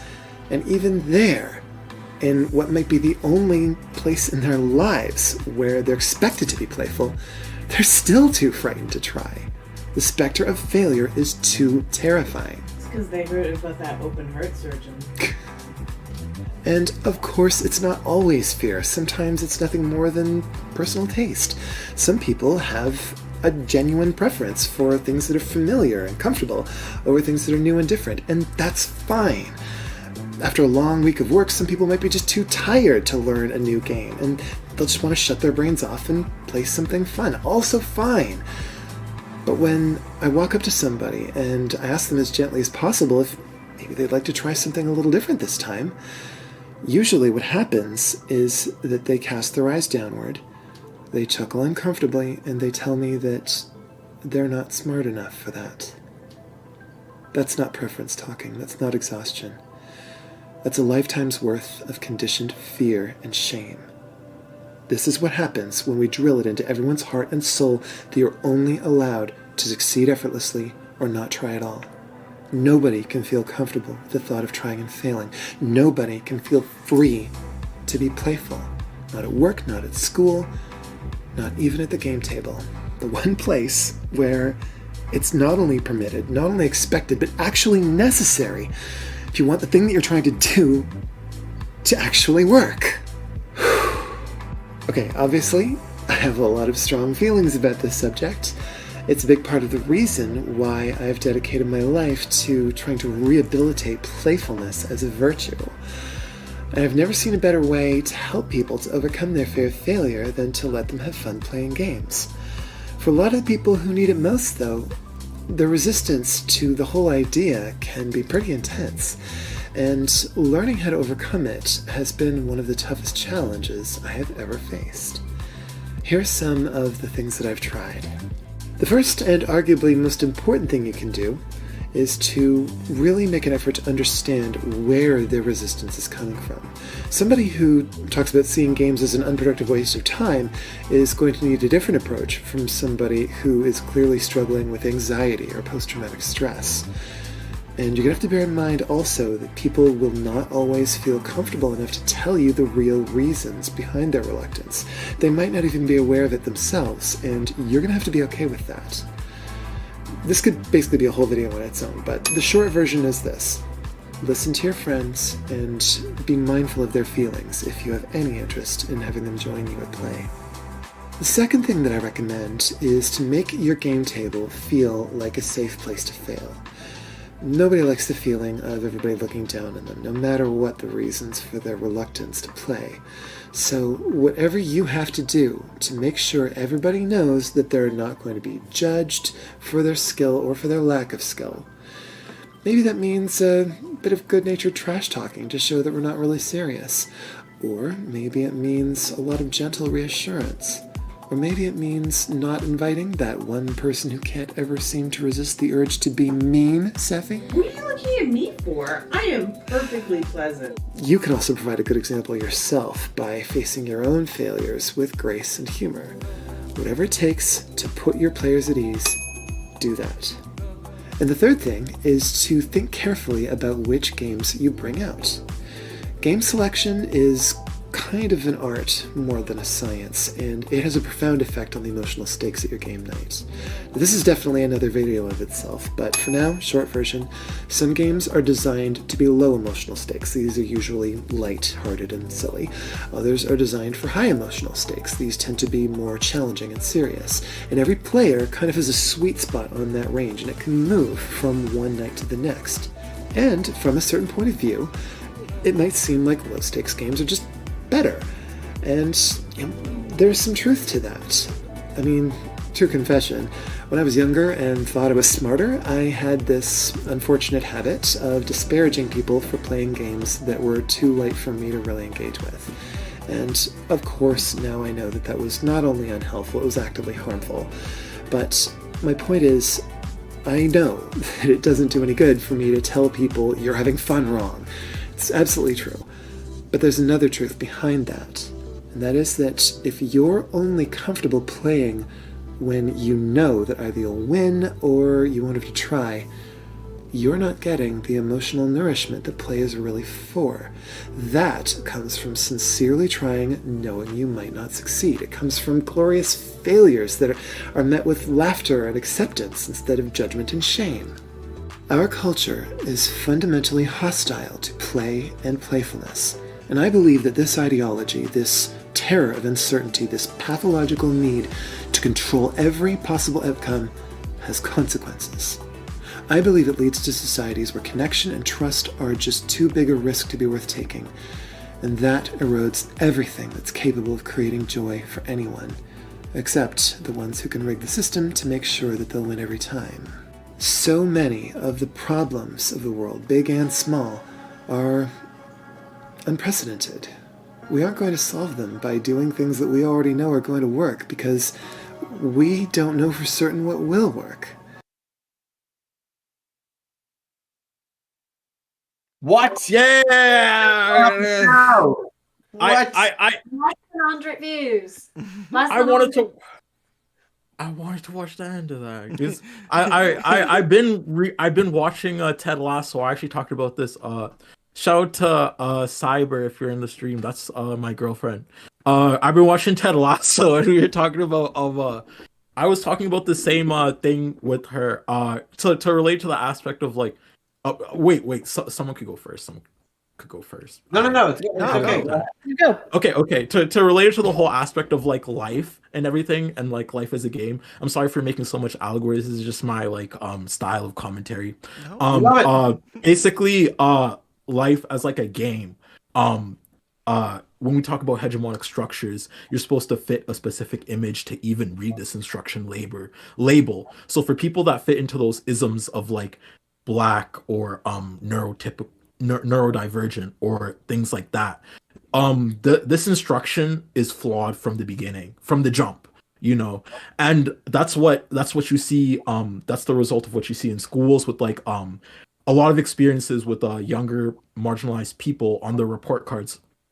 There's a thing in Canada specifically where they talk about behavior in class, and I remember every single marginalized person I talked to always got like they misbehave in class when they were little, and I did too, and that fit into my psyche where I need to conform in order to be I guess optimal to win this game of life, to escape my disenfranchised sphere of whatever I'm a part of. And this game is so much more high risk for people that are not in these hegemonic like labels and people who are impoverished. So if you lose this game, you're basically in the cycle of poverty. You know, you're gonna be working 3 jobs for the rest of your life. There's not much you can do.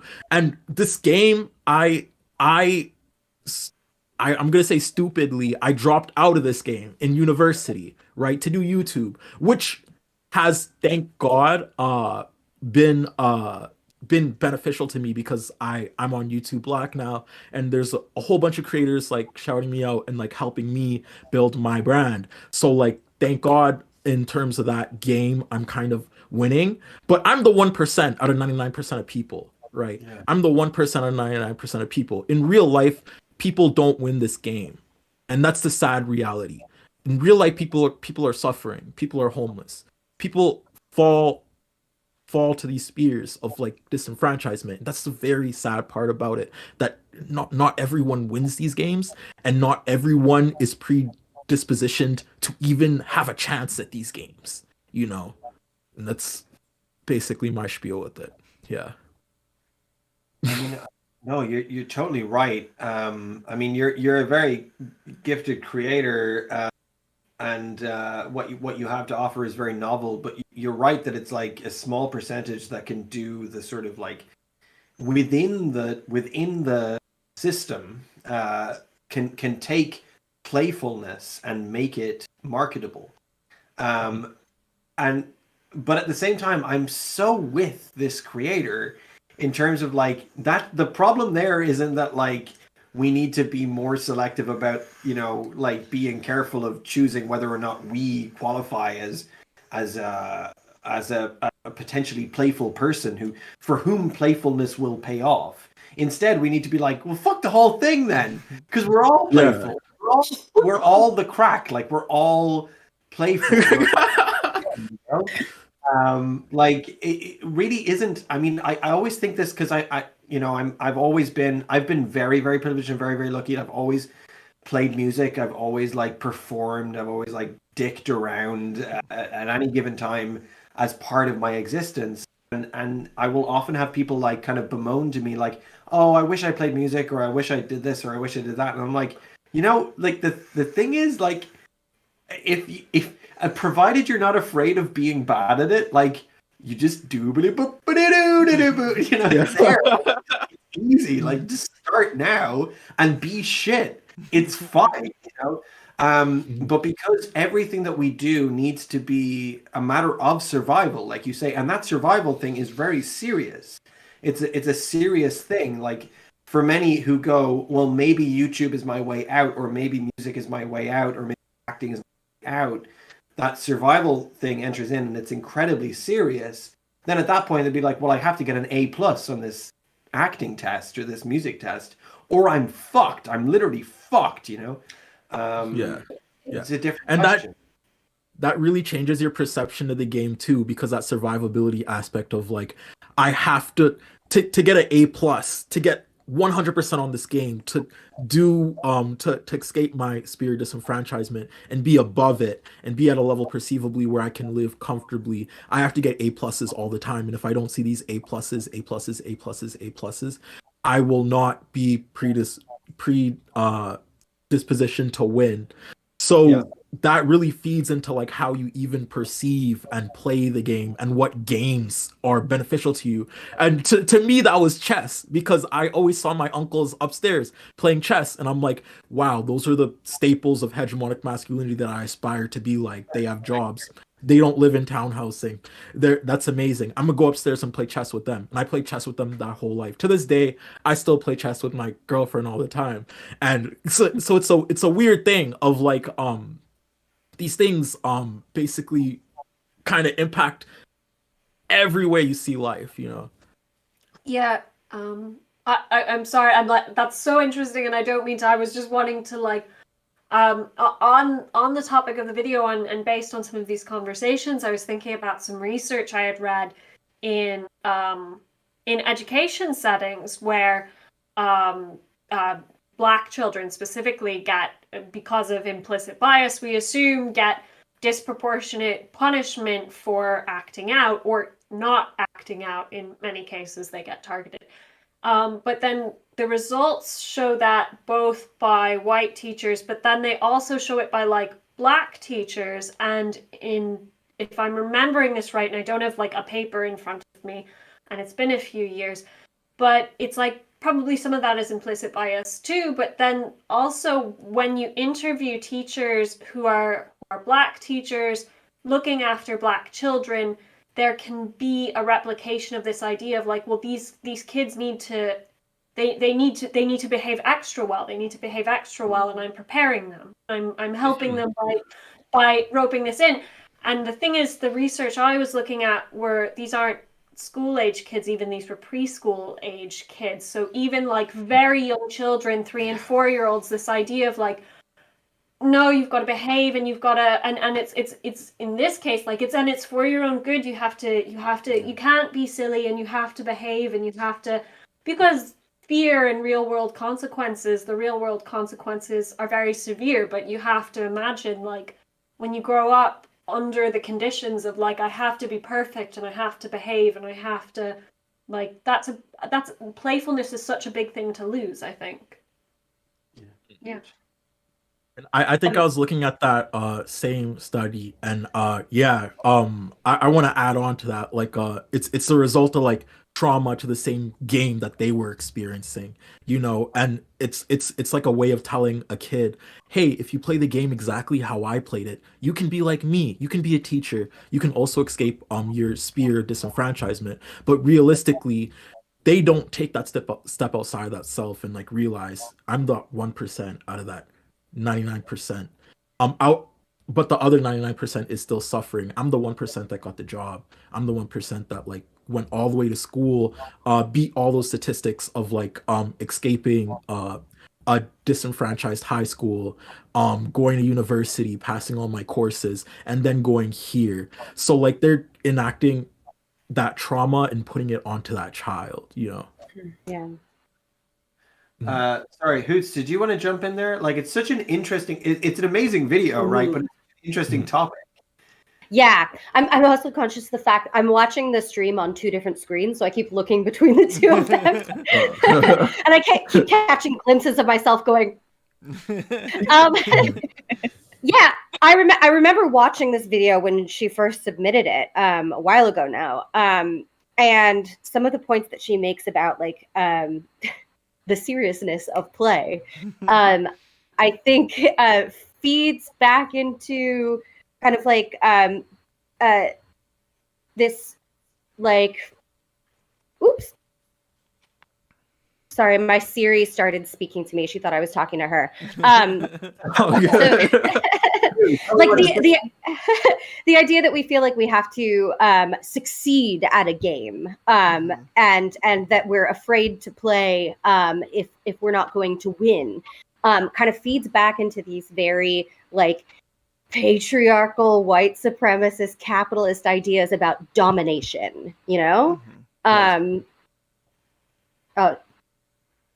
She's doing it again. Siri just thinks I'm talking to her. And that was the thing that was really kind of knocking around in my head that entire time that I was watching it, is as leftists, we also need to embrace play a little bit more as a rejection of this kind of dogma of domination and winning, you know? Yep, absolutely. I mean, I'm a big fan of play. And I think it's a wonderful, liberating thing, but also it's like increasingly, you'll probably see this in the next couple of videos that we're releasing. We're literally covering bits of it. We're literally covering bits of this. Like, say too much. Like the appeal to joy, though, as an argument in and of itself, rather than an appeal to like the you know, like, how can we best combat misery? It's like, well, fuck combating misery. What about an appeal to actually full tilt liberation and joy in itself, and well-being being something that you kind of measure in and of itself? Like, all of this intersectionality is pretty pointless if all you're going to do is like, well, how can we be the least mean to you, you know, as white neurotypical straight you know, people, like, it's like, no, fucking just the way to do that is just to shut up and let us play with you, you know, let us like exist with you. But anyway, yeah, so this really, really appealed to me. I think, you know, being a big old head empty fucking joy dance, being a silly boy, absolutely worthwhile a lot of the time. So I was really glad to see this one included. This feels like a sort of very profound stream in many ways. We're sort of striking upon some of the most important things to think about. It's the Turb effect. Turning us all into philosophers. Yeah. I actually, oh my god, I do this. Okay, what I have ADHD, so like when I'm watching movies with people, I'll pause the movie every 5 seconds. I'll be like, "What do you think about that?" And we'll have like a whole 1 hour discussion, and our discussions will be longer than the movie.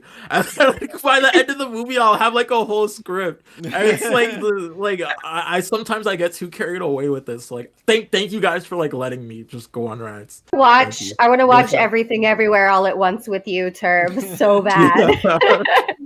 Just thinking about like watching the extended edition of The Lord of the Rings with Turb and losing 8 nights of sleep. But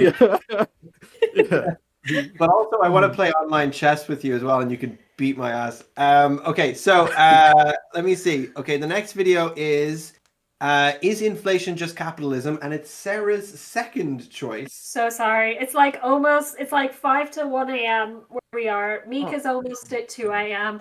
I'm so sorry, but I had picked my video. We were getting ready to do this stream, and then like, I don't know, 3 days ago or something, I saw this on Twitter, and I just clicked on it, like, oh, video essayist, I don't know. And it was so good. It was so good, and I watched the whole thing, and I was like raving to Neil, like, I just found, and then I looked, and he does not have many subscribers, and not many views on what is a phenomenal video. And I timidly asked the group chat. I didn't want to bump Artemis because their video is so good, and it's so good. You have to watch. But all right, I'm gonna let you all know that I've picked the most boring section of the video, and the entire thing's amazing. Even this most boring section is incredibly interesting, but it's because his ideas build on each other and his arguments build on each other. And the very first part of the video is mostly terminology and an explanation of economic concepts in a way that's like really accessible.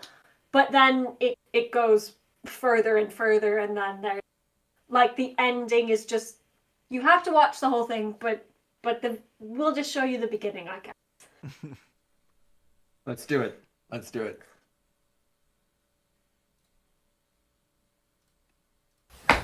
I want to talk about inflation.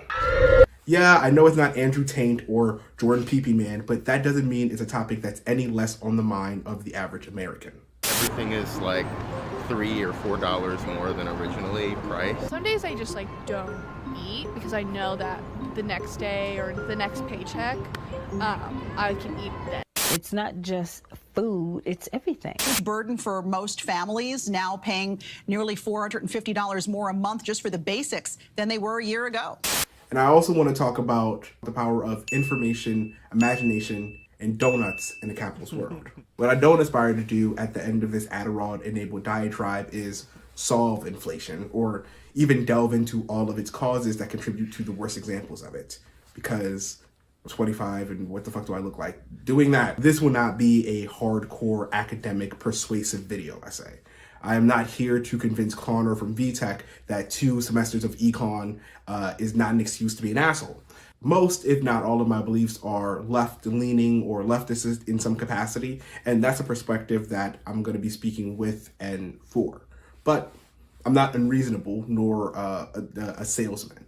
I look forward to the conversation that I think this video, or I guess I hope this video, will spark down below.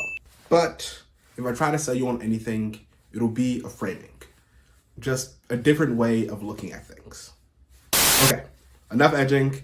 That's Tayo. This Color Mind. And why does everything cost money? And now, sports. Funded by the small loan of $1 million that Donald Trump got from his parents and the apartheid emerald mine that Elon Musk got his fortune from. Isn't it funny how these billionaires make it seem like they're self-made, but in reality, they got their wealth from their parents or by exploiting other workers? But hey, that's just a theory. A Think Peace Tribe game theory. But anyways, enough of the socialist thought. Back to sports.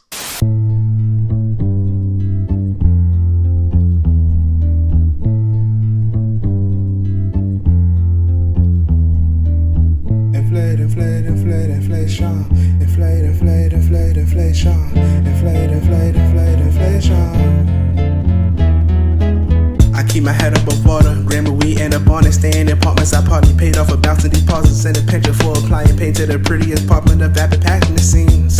All I know is the rent too high, the gas too high, the sun too hot, the news too tight, and it don't seem right when the Arizona price get hiked. Like the 99 I'm on in this aluminum spine, inflation and crime. Inflation, inflation, crime. Inflation.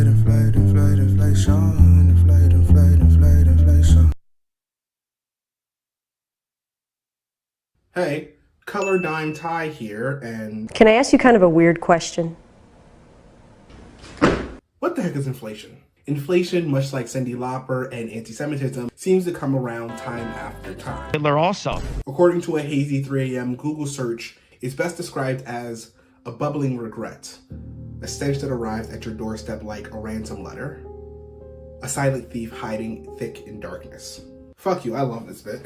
In a more straightforward way, inflation is the phenomenon of goods and services increasing gradually in price over time. Now, a little bit of inflation is normal, like the way we like to get a little thicker in the winter. But a lot of inflation can topple economies and render complex state hierarchies irrelevant in a matter of days. But how? How is that possible? How can Arizona be 99 cents for decades and then one day, boom, a 30% price increase, and the tea just ain't as sweet anymore. To understand the process by which inflation affects all of us, let's look at two common types of inflation, what they mean, how they occur, and then talk about a secret, much more ominous third thing, type of inflation, that is. Demand pull inflation is when there is more demand for a good or service than there is supply. Like this graph says. I don't know, I'm not a virgin. As firms produce more, they employ more workers, creating a rise in employment. This increased demand for workers puts upward pressure on wages, leading to wage push inflation. Higher wages increase the disposable income of workers, leading to a rise. It's like if everybody really wanted to play basketball that Saturday at the rec center, but there were only a few basketball courts. Because there aren't enough courts for everybody who wants to play basketball, people might start offering to pay money to use the courts. As a result, the price of using the basketball court or the cost of borrowing a basketball court would predictably go up. Perhaps it starts with somebody slipping somebody a 5, then someone else says, hey, I'll give you a 10, and then maybe it happens that Dijon passes over and he has a 20 on him, and all of a sudden you guys are next on the court. Essentially, as the economy opens up, more individuals want to spend money, but businesses aren't able to meet the demand to take that money as quickly as Karen from Arlington County would like. And well, if consumers are now willing to pay higher prices for my work, who am I to say no to the market? Is the thinking of most businesses. And then bada bing, bada boom, $200 Air Force Ones when they used to be $90 before every Becky, Bonnie, and Billy decided to fuck up the one white thing that I love, besides Noah Samson. And this here is capitalism's greatest magic trick. Space getting more expensive simply because more people want it. Creating value out of thin air. I wonder what happens when the price of air goes up. Cost push inflation is a type of inflation that occurs when the production cost of a good or of a service increases, leading to higher prices for consumers. There's a bunch of different reasons why this can happen, right? But the most broad example you probably remember about in your microeconomics class or like AP Econ back in high school is that when input costs go up, right? When cost of raw materials, labor, or the stuff it takes to make the stuff goes up, companies tend to push that cost down to the consumer by increasing prices for their product. We can also look at government policies. Changes in regulations or statutes can increase production cost and lead to cost push inflation because obviously if there are stricter regulations or there is a change in the way that a business or vendor is allowed to do their business. I think a lot about when the government gets involved in like offshoring or the type of meat that like fishermen are allowed to hunt. Those type of things end up increasing the price of the goods and services that they inevitably provide to the end consumer. Interest rates are also a big reason why. I mean, you know the saying like with the Fed, when the Fed goes high, so do weed, or something like that. A third reason for cost push inflation that I do want to bring up is monopoly power. Now, a monopoly is this, you know, Here's the definition of a monopoly. I don't feel like looking it up right now, but it's when you own all the things, or you own enough of the resource pie for it to be basically like you are the big king, big daddy of this economic system or economy. So if a company has a monopoly on a particular product or service, that allows it to raise its prices without losing any market share. Think about the fact that how much an iPhone 4 cost compared to how much an iPhone 14 cost. Cost push inflation is different than demand pull inflation, which occurs, like we said before, when there's a strong desire or demand for goods and services, and that increased consumer desire leads to higher competition, which is why the price goes up. Cost push, on the other hand, is born out of a more immediate scarcity, if that makes sense, a disruption at the source. Cost push inflation can have negative effects on the economy as it leads to reduced purchasing power and an overall decrease in a nation's economic activity. Governments and central banks try to use monetary and fiscal policies to mitigate these effects, but sometimes, more than sometimes, depending on who you ask, shit goes sideways. When Zimbabwe gained independence in 1980, the government adopted a currency that was valued at about $1.25. The path to hyperinflation, similar to the rise of West Coast hip-hop, began in the early 1990s when President Robert Mugabe initiated a series of land redistribution programs that took land from the country's white farmers and gave it back to the ethnically black Zimbabweans. Now, you see, at the time, there was a bunch of fertile land in Zimbabwe, and it was owned by this small group of white farmers, while the majority of the population itself was made up of these black Zimbabweans who had limited access to land, even though a lot of them were farmers. Funny how things always seem to work out that way. To address this imbalance, the Mugabe government began a program of land expropriation, or redistribution, which involved seizing land from white farmers and giving it back to black farmers. He did a land back. But while the land distribution program had the potential to address the issue of land ownership, it also had negative consequences on the economy. The program disrupted the agricultural production, as many of the white farmers who had very suddenly been forced to leave their land were experienced and skilled, more so than the farmers who hadn't really had access to that type of land before. In other words, they were unfortunately quite good at their jobs. Meanwhile, the dirt poor new black citizens coming in to replace them were just that, new and dirt poor with no real infrastructure to succeed in.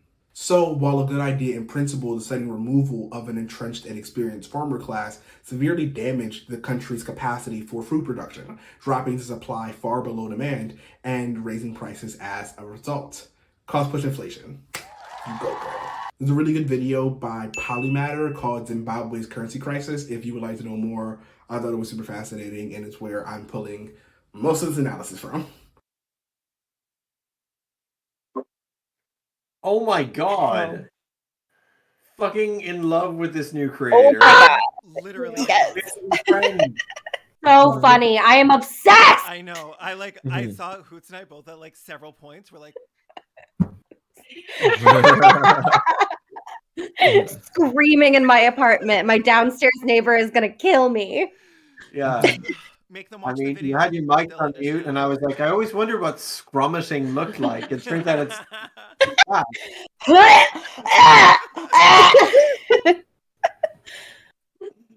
No, that's amazing. They're amazing. What a great pick. He's so good. He's so good.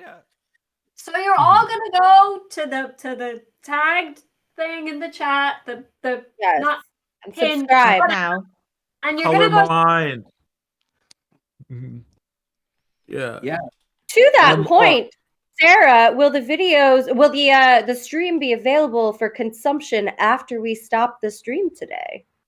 It is such a good point. And what we're going to do for all of you watching, I don't know why you'd want to watch again, but if you missed the beginning, if you have to leave now, the stream is going to be taken off of our channel and put over on our actual channel for this project, which is F the Algorithm at YouTube. We don't have enough subscribers on that channel, so we're actually not in a very good position to F the Algorithm over there yet. because none of you will see videos if we put them there from the start. So we're doing these live on our own streams for the foreseeable, but we're going to put the video of the stream over there. So if you've missed the beginning, you want to go see the beginning, you want to watch it again, you want to send it to people, that is where it will be. So if everyone from our individual channels could go and subscribe to F the Algorithm as well, that would be super helpful. And if you could get 70,000 of your friends to subscribe to each of our channels, that would also be incredibly helpful, as well as subscribing to Colormind, because fucking hell, absolutely amazing. Yeah, and you should be subscribing right now, but you know, if you need to look up any of these channels later, they will be in the description under that video. Like, for example, if you think, hey, actually my cousin Jim would really like to watch that video on inflation, where can I go pull that up? You can go over to F the Algorithm and find all the links. Great point. And it'll be a better stream when Hoots is hosting it next month. Yeah. Thank you for picking up the slack there. Okay, so that was amazing. And I think we're all just kind of stunned with like across the board, like kind of boss level, like humor, structure, like let me break this down and explain it properly, but let me not waste too much time. But just like everything was perfect there, right? That was like perfect, right? I don't really like videos on economics, and it was perfect. It was perfect. Just that moment where he put the graph on screen and is like, I don't know, I'm not a virgin. It just the humor was very consistent. It was very quick and move on immediately, which I really like humor that does that. And then I'm always very impressed by people who can make music. So the fact that, you know, he started off with this great song at the beginning, and I saw everybody, we were all bopping to it. The chat was freaking out. Like there's so much talent in such a like short amount of time that we saw. And I have had seen Colormind's videos before. So I was really happy that was Sarah's choice. So yeah, that incredible video. Everyone go watch it. Watch the full thing. Yeah. I was actually very surprised when you chose Colormind, because Colormind's like has been a really good friend of mine, and they were in like a video of mine like 4 months back, the Black Excellence video, where we just talked about basically being Black in university and things like that. So I like amazing pick. Like I support Colormind. If you don't subscribe to Colormind, I will find every single one of the people you love and care about, and then I will tell them that you're a bad person, and it will morally affect you. Yeah, you're right. As is your right. As is your right. I love it because early on we kind of like spent a lot of time carefully dissecting person by person, and now at this point in the evening it's just like we're just screaming at you like, you fucking hated the video. Yeah. Do your else. Fuck Connor from Econ 101. Yeah. Oh my god, your reaction to that specifically was amazing. Oh my god, that was calling out some people. That was calling out some real life people in my life, and I felt it in my soul. I felt it right down, like a shiver down my spine. Yeah. English student solidarity. I'm there. The dark side of the Turb effect. Okay, so it looks like I'm up next. I think we might have accidentally skipped over one, but I'm gonna proceed as if it were me next anyway. Because I really love this video. I really love this creator, and it gives me an opportunity to wank a little about this whole process here. One of the interesting things about having sort of lots of different creators of lots of different audience sizes is that there's endless inspiration. And obviously, like, part of the reason why I'm friends with y'all is because you're all inspirational. But then every now and then there'll be somebody that's just like some obscure out of left field person that's just like, I don't know, some like somewhere between 19 years and 21-year-old kid from somewhere either in America or Canada. It's a fucking obscure channel that's just like truly inspirational from an editing perspective and from like how do you construct an argument and why should you bother. And I find that one of the most amazing things about like continuing to be part of the community and engage in creators, especially like small creators, like the fact that I will remain like there'll still be somewhere to draw inspiration from, where I'm like challenged and confused. And Maddie Merlin is one of those creators anyway. And this video is ostensibly about Tom Cruise, mostly about Glenn Gould, this like eccentric composer, and then kind of about like life, the universe, and everything. And just like just never really bothers to be about any one of those things for any great length of time. And I highly recommend everybody subscribe immediately. I've seen this video. I don't know how Neil has picked 3 minutes of this video.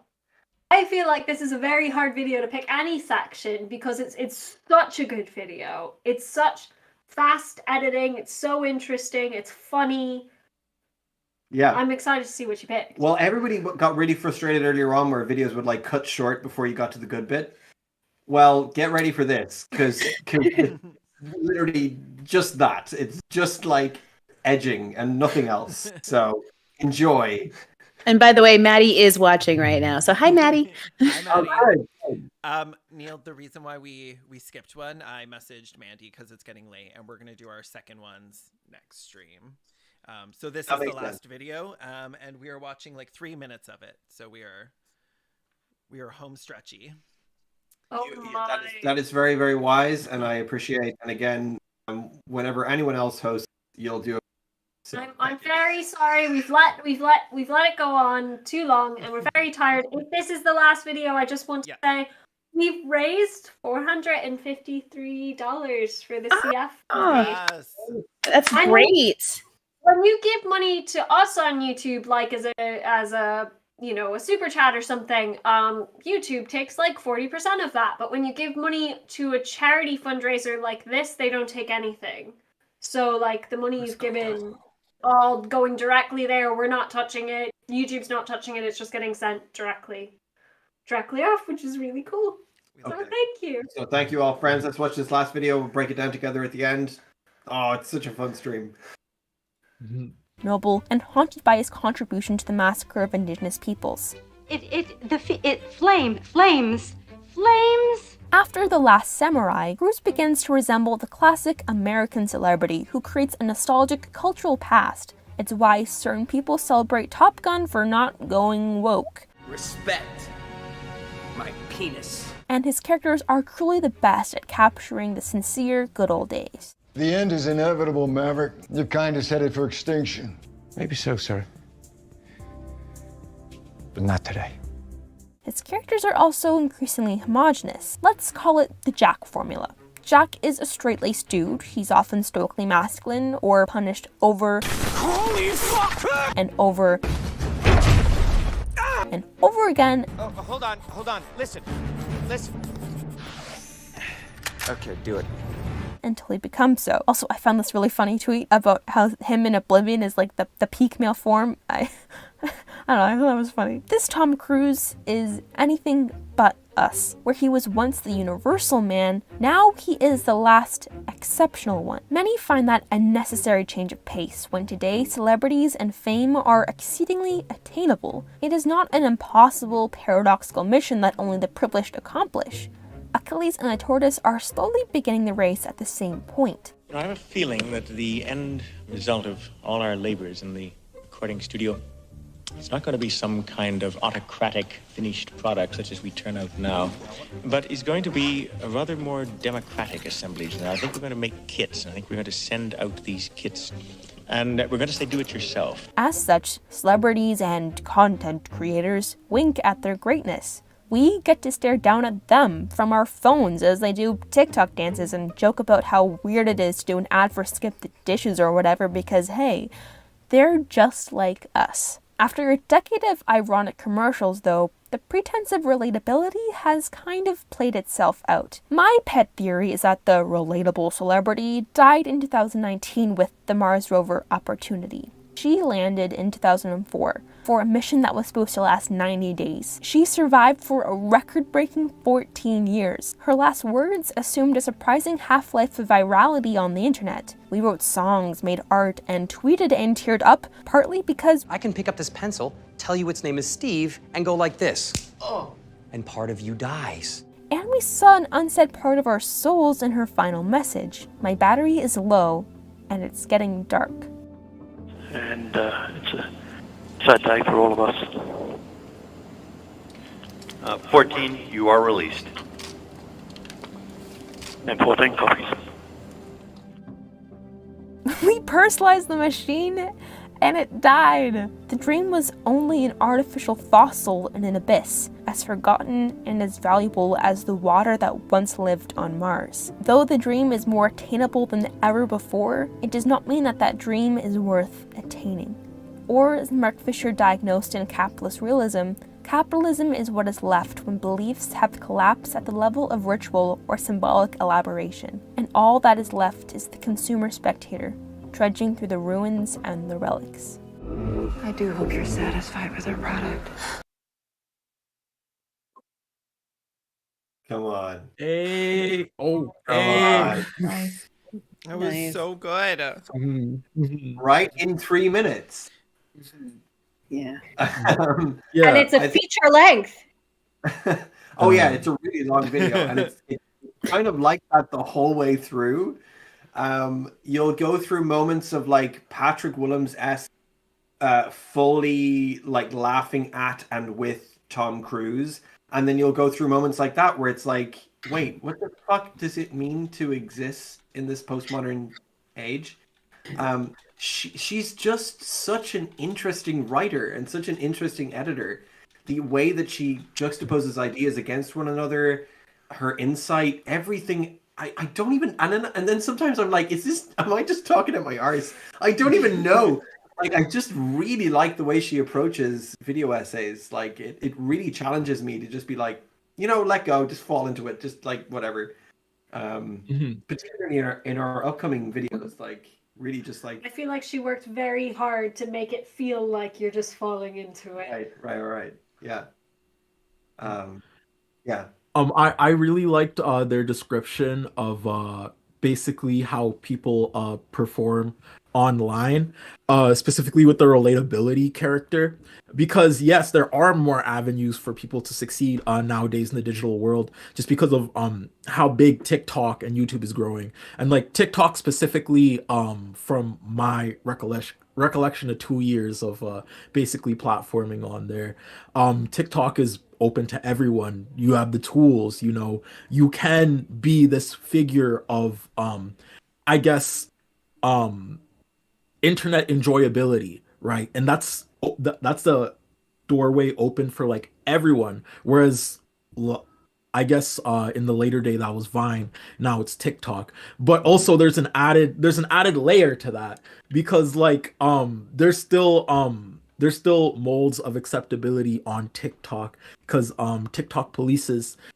things, right? So I also like how all those people that she showed examples of when she was talking about relatable were actually like cultural appropriators, like Jennifer Lopez, Hunger Games, like a literal just what's it called, white saviorism. That's what the Hunger Games books are all about. Jennifer Lopez going through this white saviorism, and since then there's been so many video essays that have just dissected of the political landscape of the Hunger Games in correlation with ours, and like how that kind of fails. Addison Rae stealing TikTok dances from Black artists in order to be like as big as she is. So when we're talking about relatability, it's not even real to that extent, because there's always layers, and I really like how she went about it and dissected it, and yeah, for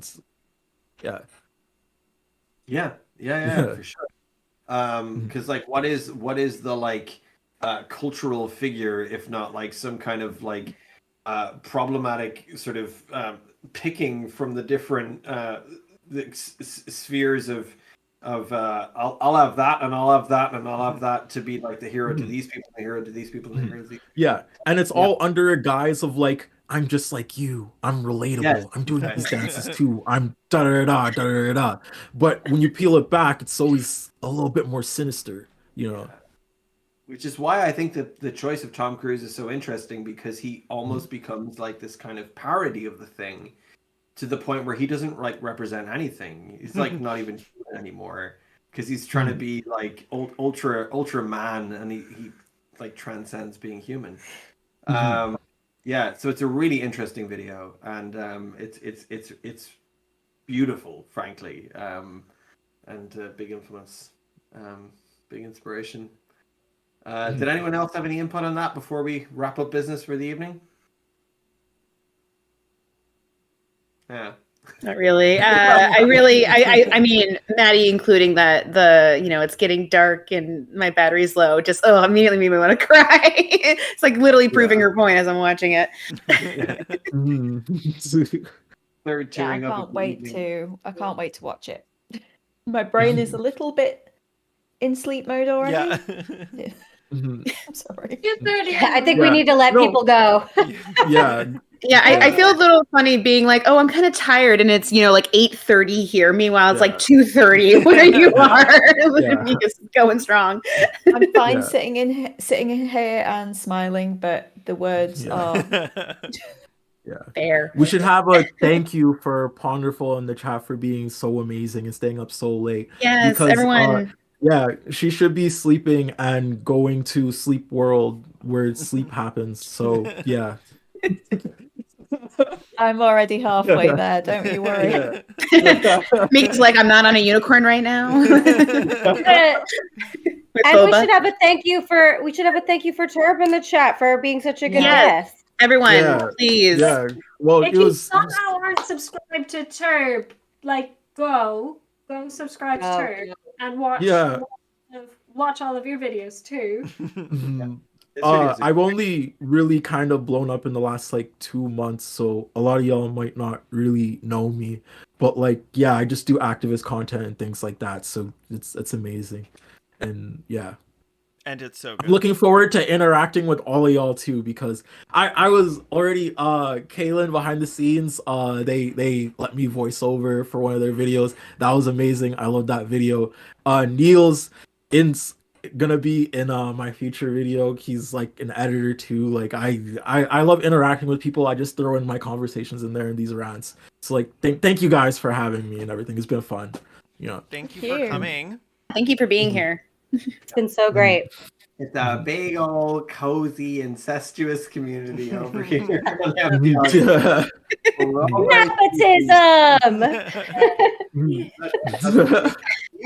Oh my god, we're the Nepo babies. We're YouTube Nepo babies. Better name. Okay, well, we'll be back with you next month as the Nepo babies. The Nepo bunch. Sorry, Kaylin, can you just can you Photoshop a thumbnail for next month where we all look like Muppet babies and we can call it the Nepo babies? I can like disconnect our jaws. Do the Muppets look like that? I don't. Am I thinking of marionettes? I think that's Terrence and Phillip. Did you never see the Muppet Babies? I don't know. Did you never see Muppet drugs Babies? For the last like 23 years. What the fuck do you want from me? Okay, end the stream. Okay, we need to go to bed. Bye, everyone. We love you. Oh, this is so much fun. This is a good stream. Oh my god, it was such a good stream. That was so fun. Yeah. Oh god, and I'm sick of all these YouTubers being better than me. I know, right? Go to fucking hell.